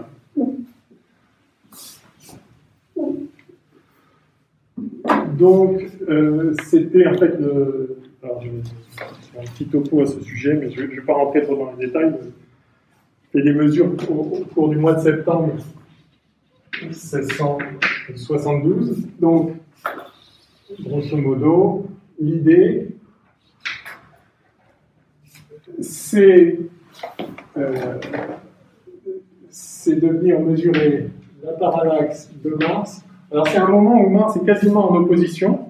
Donc, elle est au plus proche de la Terre. Évidemment, ils attendent un moment où Mars n'est pas trop loin. Donc, vous rappelez l'idée de la parallaxe. Vous mettez en deux points différents et vous cherchez à avoir des angles différents. Le Soleil, Terre, Mars. Et donc, si vous êtes en deux points différents, vous allez voir Mars d'ici sur l'arrière-plan d'étoile qui part par là, et d'ici qui part par là. Alors, plus Mars est loin, plus la différence angulaire va être faible. Donc, évidemment, ils choisissent le moment où Mars est le plus près possible de la Terre, c'est-à-dire le moment de l'opposition. On n'attendait pas comme ça. On ne va pas mesurer la distance de Mars quand il est de l'autre côté. Donc, voilà, ça se produit en septembre 72. Et donc, entre Paris et Cayenne, alors je me marque ici, Paris,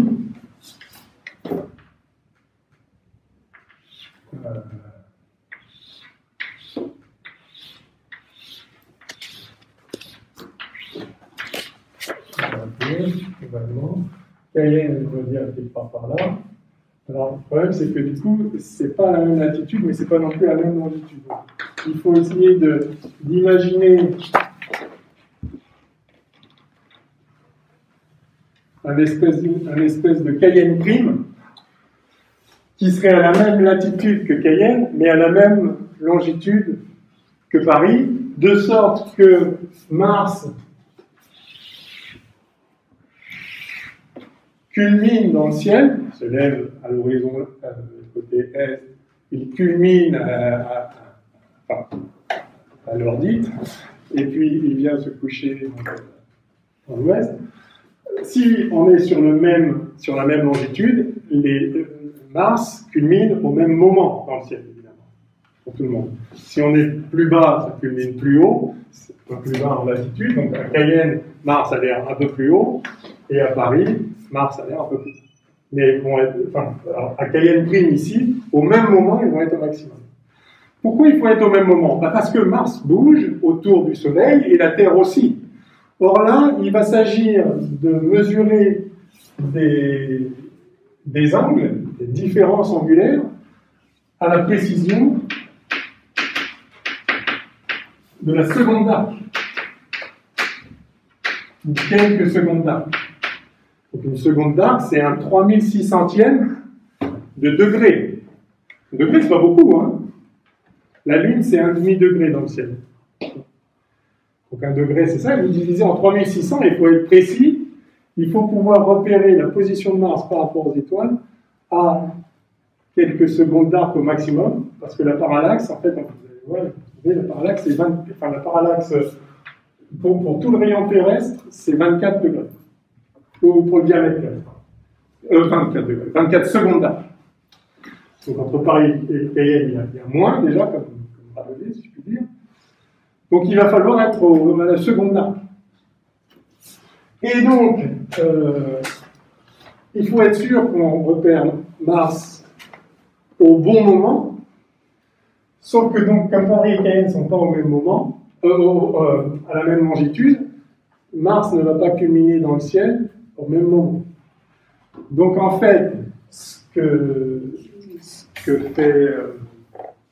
fait Jean Richer à Cayenne, c'est qu'il va mesurer, en fait pendant tout le mois, il mesure la position culminante de Mars, jour après jour, et donc il voit que ça varie, parce que justement Mars et la Terre se déplacent autour du Soleil. Mais entre deux jours, enfin un jour et le lendemain, si vous voulez, il voit une certaine variation d'altitude maximale de Mars, et simplement après, par une règle de 3, il peut en déduire, en interpolant entre les positions de deux journées, il peut en déduire ce qu'il aurait vu s'il avait été à la même longitude que Paris. Hein, parce que, si vous voulez, un jour, donc en fait, j'ai fait ça le 4 septembre et le 5 septembre, il voit que l'élévation maximale, elle vaut ça, donc ça c'est un certain angle, et le lendemain, elle vaut ça. Et il en déduit que, évidemment, c'est linéaire, au moins en première approximation, et donc il en déduit que si Mars avait culminé dans son ciel à cette date-là, eh bien il aurait eu cette élévation-là. Or, si on connaît la différence de longitude ici, on sait qu'il faut 24 heures pour faire le tour complet. Donc, on peut très bien savoir de combien de temps il faut remonter dans le temps pour se trouver virtuellement à la longitude de Paris. Vous voyez l'astuce.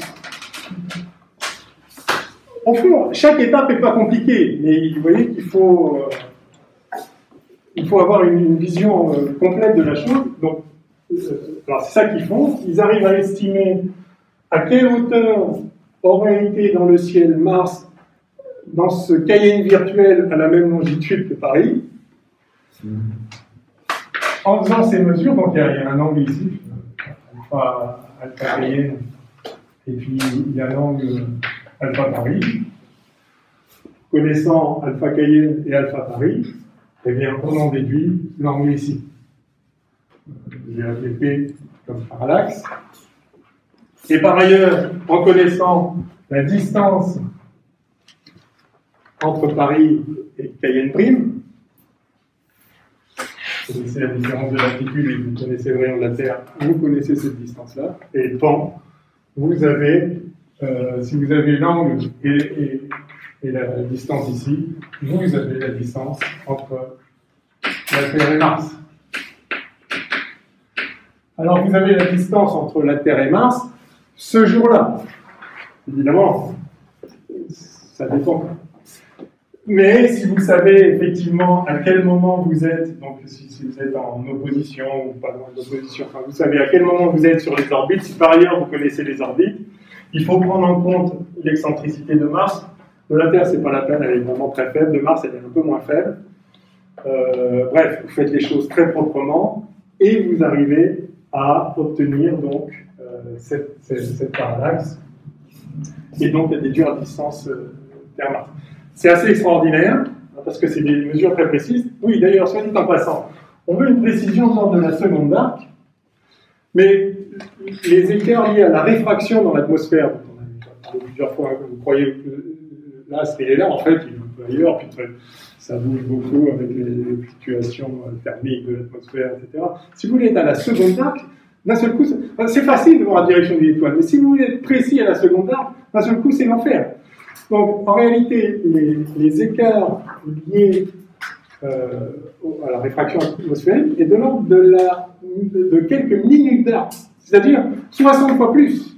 Donc, comment vous faites? Alors, en fait, l'astuce qu'ils ont fait, c'est qu'ils n'ont pas juste regardé, ils n'ont pas vraiment regardé l'angle, enfin, ils ont vu, ils ont regardé l'élévation de Mars, mais ils ont regardé l'élévation différentielle de Mars et d'une autre étoile, de la constellation des Poissons dans laquelle Mars était à ce moment-là, parce que la position, donc vous avez une étoile ici, et vous avez Mars pas loin. Et le truc, c'est que les deux sont affectés pareil par la réfraction de l'étoile, de l'atmosphère.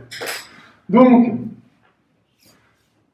si vous mesurez, en fait, ce qu'ils ont mesuré, c'est l'angle entre Mars et l'étoile à Cayenne et la différence entre l'angle entre Mars et la différence d'angle entre Mars et l'étoile à Paris, de façon à s'affranchir au debout de la réflexion atmosphérique, qui n'est évidemment pas la même, puisque justement, c'est pas à la même hauteur dans l'atmosphère. Vous voyez comme c'est subtil.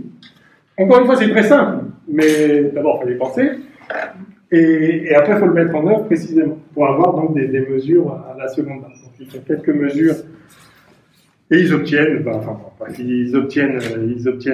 le résultat, et ils trouvent, alors ce jour-là, la distance entre Mars et la Terre, c'était, je vous ai fait ça, 8600 fois le rayon de la Terre. Une fois qu'on fait la géométrie terrestre, tout va bien. Et voilà, et donc connaissant ensuite, sachant qu'à ce moment-là de l'année, on avait en fait la distance Terre-Mars qui était 3/8 de la distance Terre-Soleil. À ce moment-là, la distance Terre-Mars. On en déduit la distance Terre-Soleil, et donc cette fameuse unité astronomique qu'ils établissent à une unité astronomique, à peu près 23 000 rayons terrestres, plus ou moins 5 000 rayons terrestres. Donc c'est pas une précision colossale, mais enfin, quand même. Et donc ça fait, si on le traduit en kilomètres, ça fait 150 plus ou moins 30 millions de kilomètres. Voilà. Et une fois que vous avez ça, vous avez toutes les distances de toutes les autres planètes. Ça y est, vous avez donné la taille du système solaire. Avant, on avait un modèle, en quelque sorte, une maquette du système solaire à une certaine échelle, et on ne connaissait pas l'échelle. Et en 1673, en fait, le temps, Cassini a fait des études à partir de ces données de 1672, on donne la taille, l'échelle du système solaire. Et donc, je vous dis, ça, on prend un facteur 20 du jour au lendemain sur ce qu'on imaginait être la taille du système solaire. Donc, je vous donne les valeurs actuelles. Alors, en fait, donc ce qu'on appelle l'unité astronomique, ça, en 1958, on a appelé donc l'unité astronomique, c'était le demi-grand axe défini comme le demi-grand axe de l'orbite de la Terre.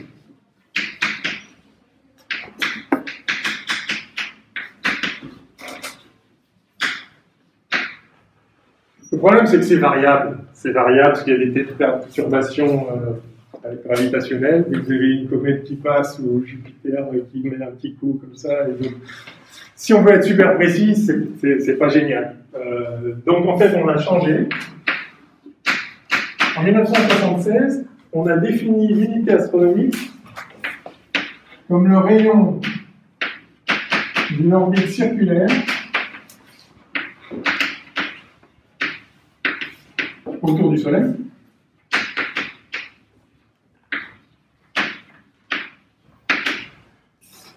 qui aurait une période égale à une année. Alors, en fait, de période 365, une année, c'est pareil, c'est combien? Ça varie un peu, justement. Donc, on définit 365,25 jours. Le jour étant défini en un certain nombre, en 86 400 secondes. 24 fois 3600. Voilà, et finalement, c'est plus ça. Depuis 2012, l'Union astronomique internationale a défini une année-lumière. Parce que ça dépend aussi, en fait, la période du orbite dépend de la distance et de la masse du Soleil, bien sûr. Si vous changez la masse du Soleil, alors elle va pas changer. Enfin, elle varie un petit peu. Bon, c'est complètement négligeable. Et le Soleil émet de la Terre, et de temps en temps, il se mange des comètes, ça s'alourdit. C'est complètement négligeable comme variation. Mais néanmoins, on sent bien que c'est pas extra ça comme définition. Alors finalement, ça a été défini comme tout simplement. Tout simplement, je vous donne le chiffre, à ne pas savoir par cœur, d'accord?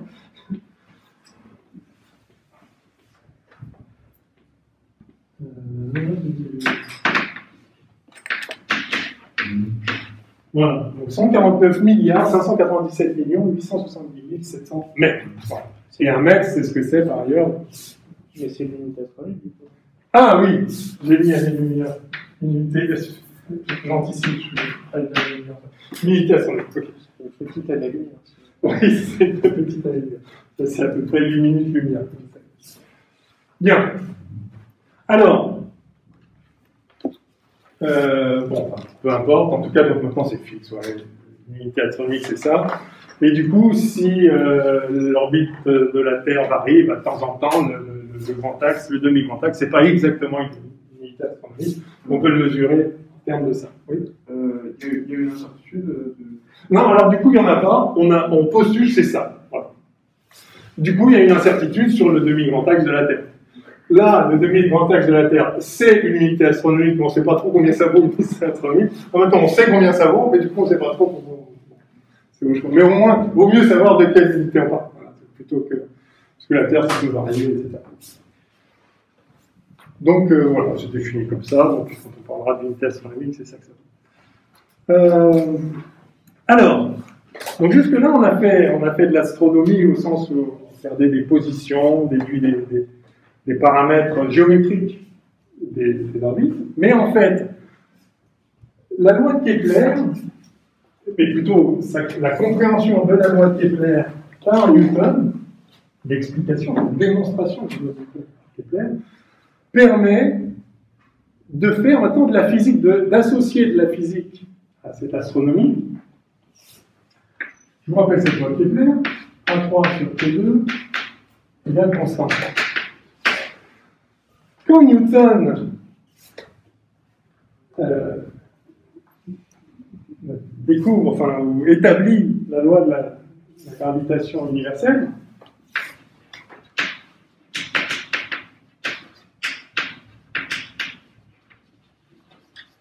Newton comprend que la Lune tombe en fait sur la Terre.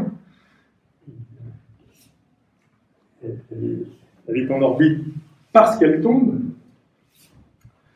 Il comprend que donc, la force qui est responsable de l'orbite de la Lune autour de la Terre est la même que la force qui nous attire vers le centre de la Terre, notre point. Il comprend que la révolution des planètes autour du Soleil est liée à cette même force, que les planètes sont en train de tomber sur le Soleil. Vous avez ça.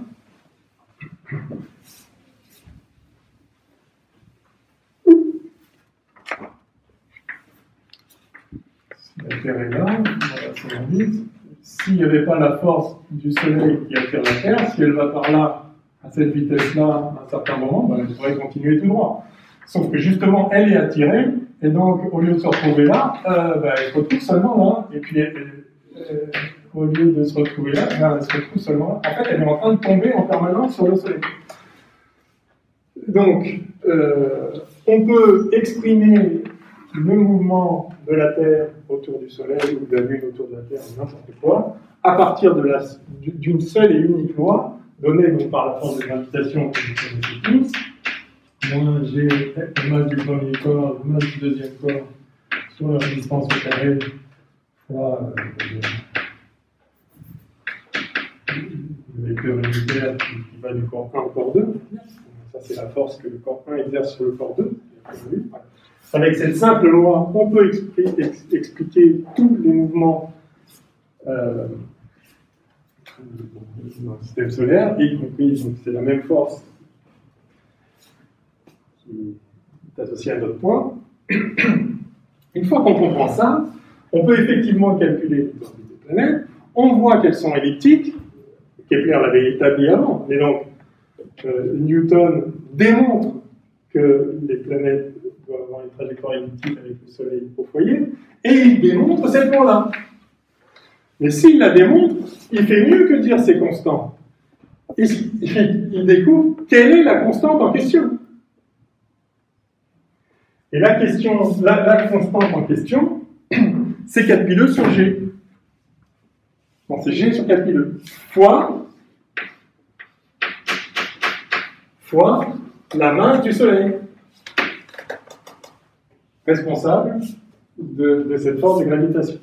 Donc A3 sur P2 égale constante, oui, mais égale G masse du Soleil sur P2. Je suppose que vous l'avez établi, ça, sans doute dans un TD l'an dernier, ou je ne sais pas quoi. En tout cas, il suffit de l'écrire. Pour une trajectoire circulaire, c'est immédiat, ça se retrouve en 15 secondes.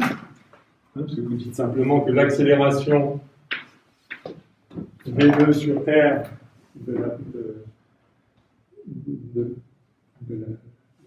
l'accélération radiale de la planète autour du Soleil est égale à la force de gravitation. G. Alors, donc, si vous voulez, la force associée, par la masse fois l'accélération, est égale à... Et V, évidemment, V, la vitesse le long de l'orbite, c'est 2 pierres divisé par le temps que ça prend. Vous écrivez ça et boum, en une ligne, vous trouvez là-dessus. Donc c'est très simple. Et vous voyez du coup que, là ça y est, on a pesé le Soleil.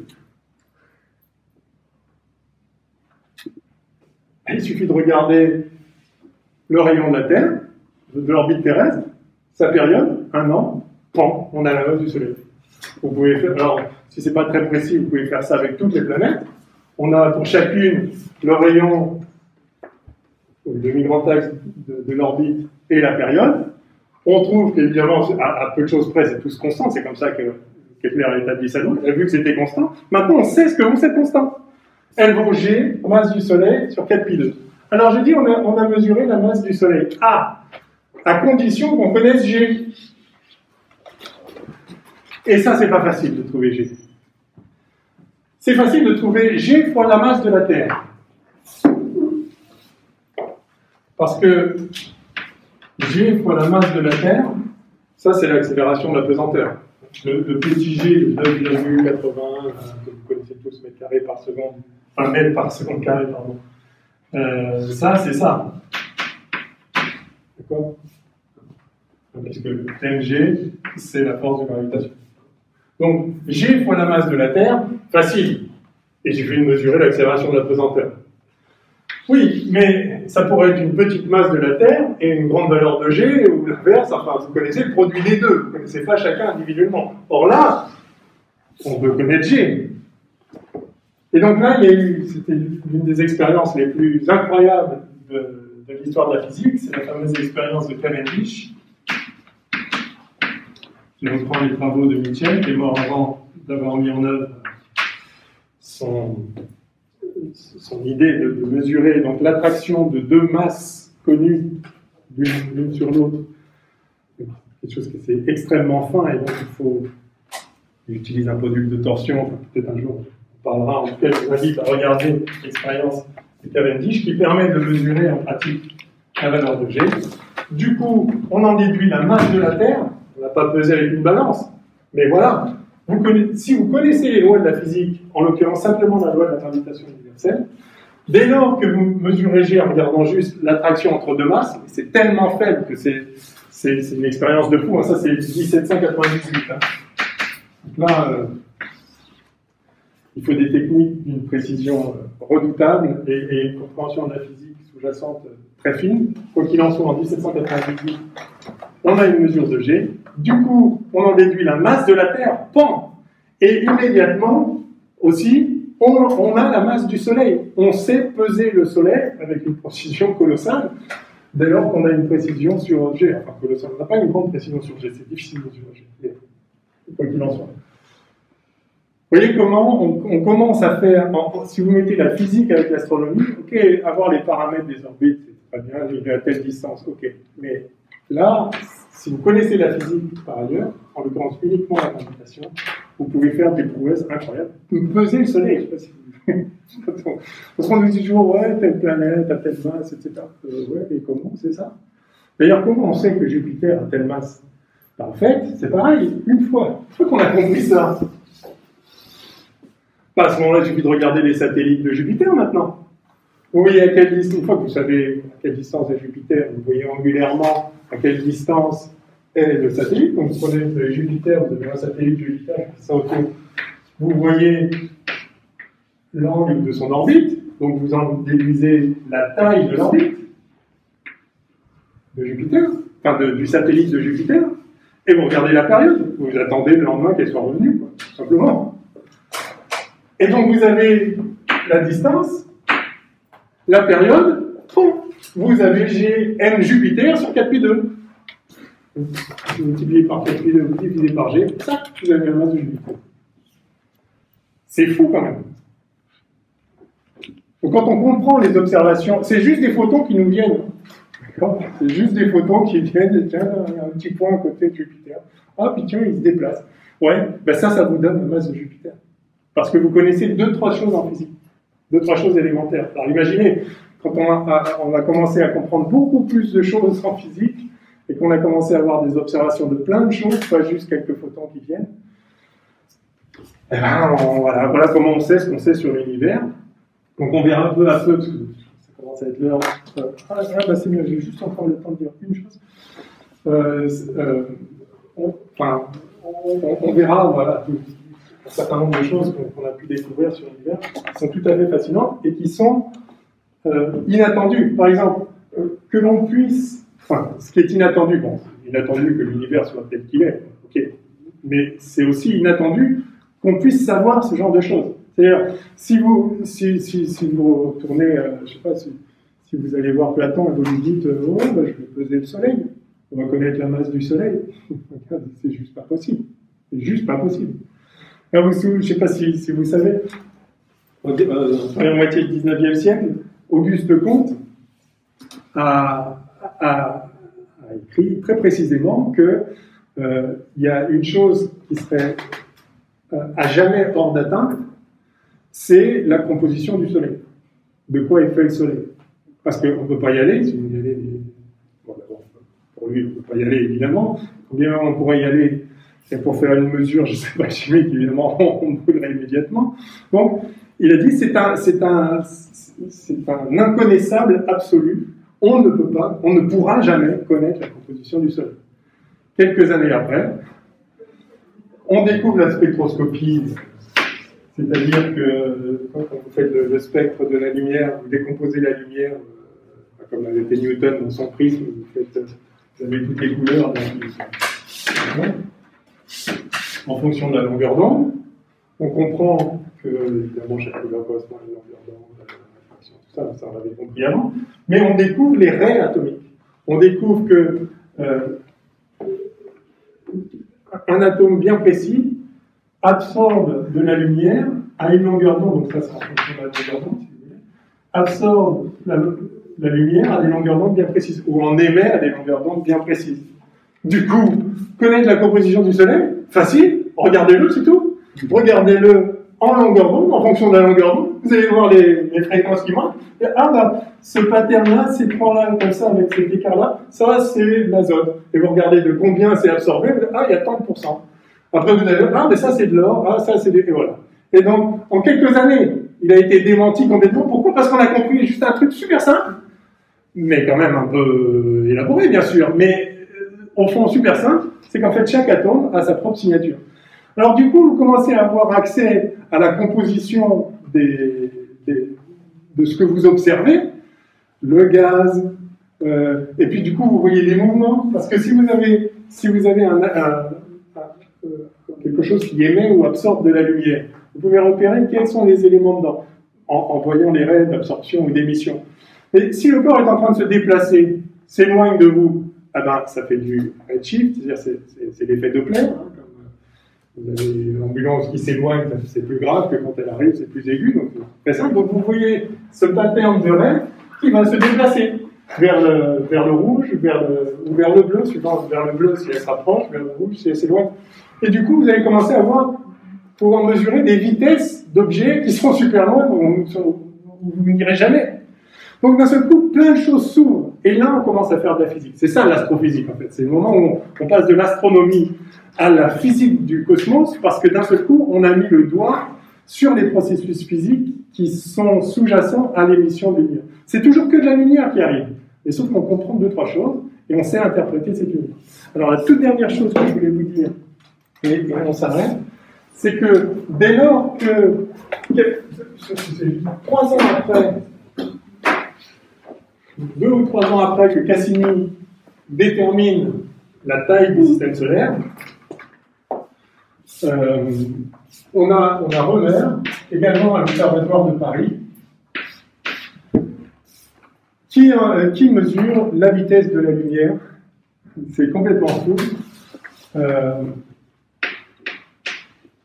D'abord, qui comprend qu'elle est très très grande, et qui la mesure en regardant les éclipses justement d'un satellite de Jupiter, Io, en l'occurrence. Donc vous avez la Terre, vous avez Jupiter, et vous avez Io qui passe derrière, qui passe dans l'ombre. Donc là, je vais déjà présenter en opposition, mais la Terre est là aussi. Donc vous voyez le moment où Io passe dans l'ombre de Jupiter. La lumière vient du Soleil, donc il y a un cône d'ombre derrière Jupiter. Vous voyez les satellites, là, il est très bien, puis là, vous ne le voyez plus parce qu'il est dans l'ombre, il est éclipsé, puis là, il ressort. Et puis, évidemment, c'est un mouvement périodique, donc vous regardez, quand est-ce qu'il rentre, quand est-ce qu'il sort, vous voyez le temps que ça prend, donc vous pouvez prédire à quel moment il va sortir. Et vous revenez N orbites plus tard, et vous savez exactement à quel moment il va ressortir. Ouais. Alors, sauf que ce que remarque Rømer, c'est que, en fait, de temps en temps, c'est en retard. C'est-à-dire, il avait prédit que ça devait sortir à telle heure, et ça sort un peu plus tard. De temps en temps, c'est un peu en avance. Alors, en fait, ce qu'il comprend, c'est que ça met du temps. La lumière met du temps à venir de Jupiter jusqu'à la Terre, et que lorsque la Terre est là, dans son orbite autour du Soleil, ça met moins de temps que lorsqu'elle est là. Évidemment. Donc si vous regardez entre l'entrée dans l'ombre et la sortie, vous avez un certain temps, quand vous êtes là, mais la prochaine orbite, en fait, la Terre sera plus loin. Alors, pas autant que ça. Mais elle sera un peu plus loin. Et donc, du coup, ça va être en retard. Par contre, si vous êtes de ce côté-là, vous vous rapprochez. Donc, ça va être un peu en avance, parce qu'il y aura moins de délai, si vous voulez, au moment de l'entrée dans l'ombre, quand on est là, et le moment de l'entrée dans l'ombre quand on est là. Donc, alors c'est très très faible, mais si vous cumulez ça sur 6 mois, dans ce sens-là, et 6 mois dans ce sens-là, vous allez voir un écart important, et en fait, Romer constate un écart d'environ 20 minutes, 22 minutes,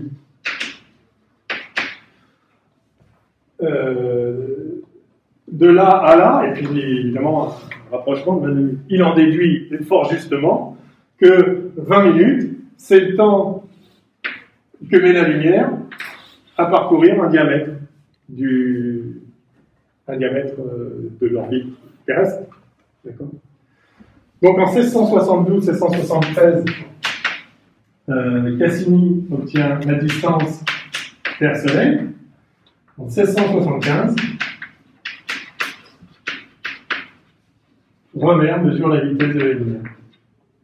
Alors il trouve, c'est un peu trop grand, en réalité vous savez que la lumière met un peu plus de 8 minutes à venir du Soleil, donc ça ferait 16 minutes au total et pas 20, il se trompe un peu. Enfin, c'est complètement dingue quand même. Donc il trouve à peu près 200 000 km par seconde, vous savez que c'est quasiment 300 000 km par seconde. Et vous voyez qu'à partir du moment où on a pu donner une taille au système solaire, tout s'ouvre, quoi.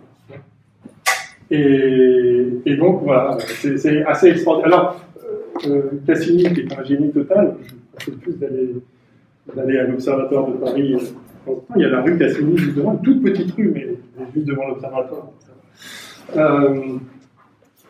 Cassini, qui est vraiment un immense, enfin, il a tout fait pour l'astronomie, en particulier pour l'Observatoire de Paris, n'a pas cru à ça. Malheureusement, Romer, qui était à l'Observatoire de Paris, il lui montrait ça, il ne croyait pas trop. Alors, il faut dire que ce n'est pas si simple, parce qu'il y avait d'autres satellites de Jupiter et ça n'avait pas l'air de donner les mêmes résultats. Donc, il a fallu mesurer la vitesse de la lumière d'une autre façon avec l'aberration des étoiles. J'espère avoir le temps de vous montrer ça. Bon, c'est pas grave, soit j'en dirai un mot la prochaine fois, soit vous regarderez ça par vous-même. C'est Bradley. Qui mesure Bradley en 1725, donc tard quand même, qui regarde l'aberration des étoiles. Il cherchait autre chose. Moi, peut-être j'en dirai un mot parce que je vais parler de la parallaxe. Et je vais définir le parsec la prochaine fois, parce qu'on va ensuite on va partir sur les galaxies et d'autres échelles de distance. On aura besoin de cette unité du parsec qui est liée à l'unité astronomique et à la parallaxe. Je vais en dire un mot la prochaine fois. Bon, je crois qu'il faut qu'on s'arrête. Est-ce que vous avez des questions pressantes? Non? C'est bon? Ok, eh bien, alors à lundi prochain, on fera un peu plus d'astrophysique, de mettre de la physique derrière ces mesures.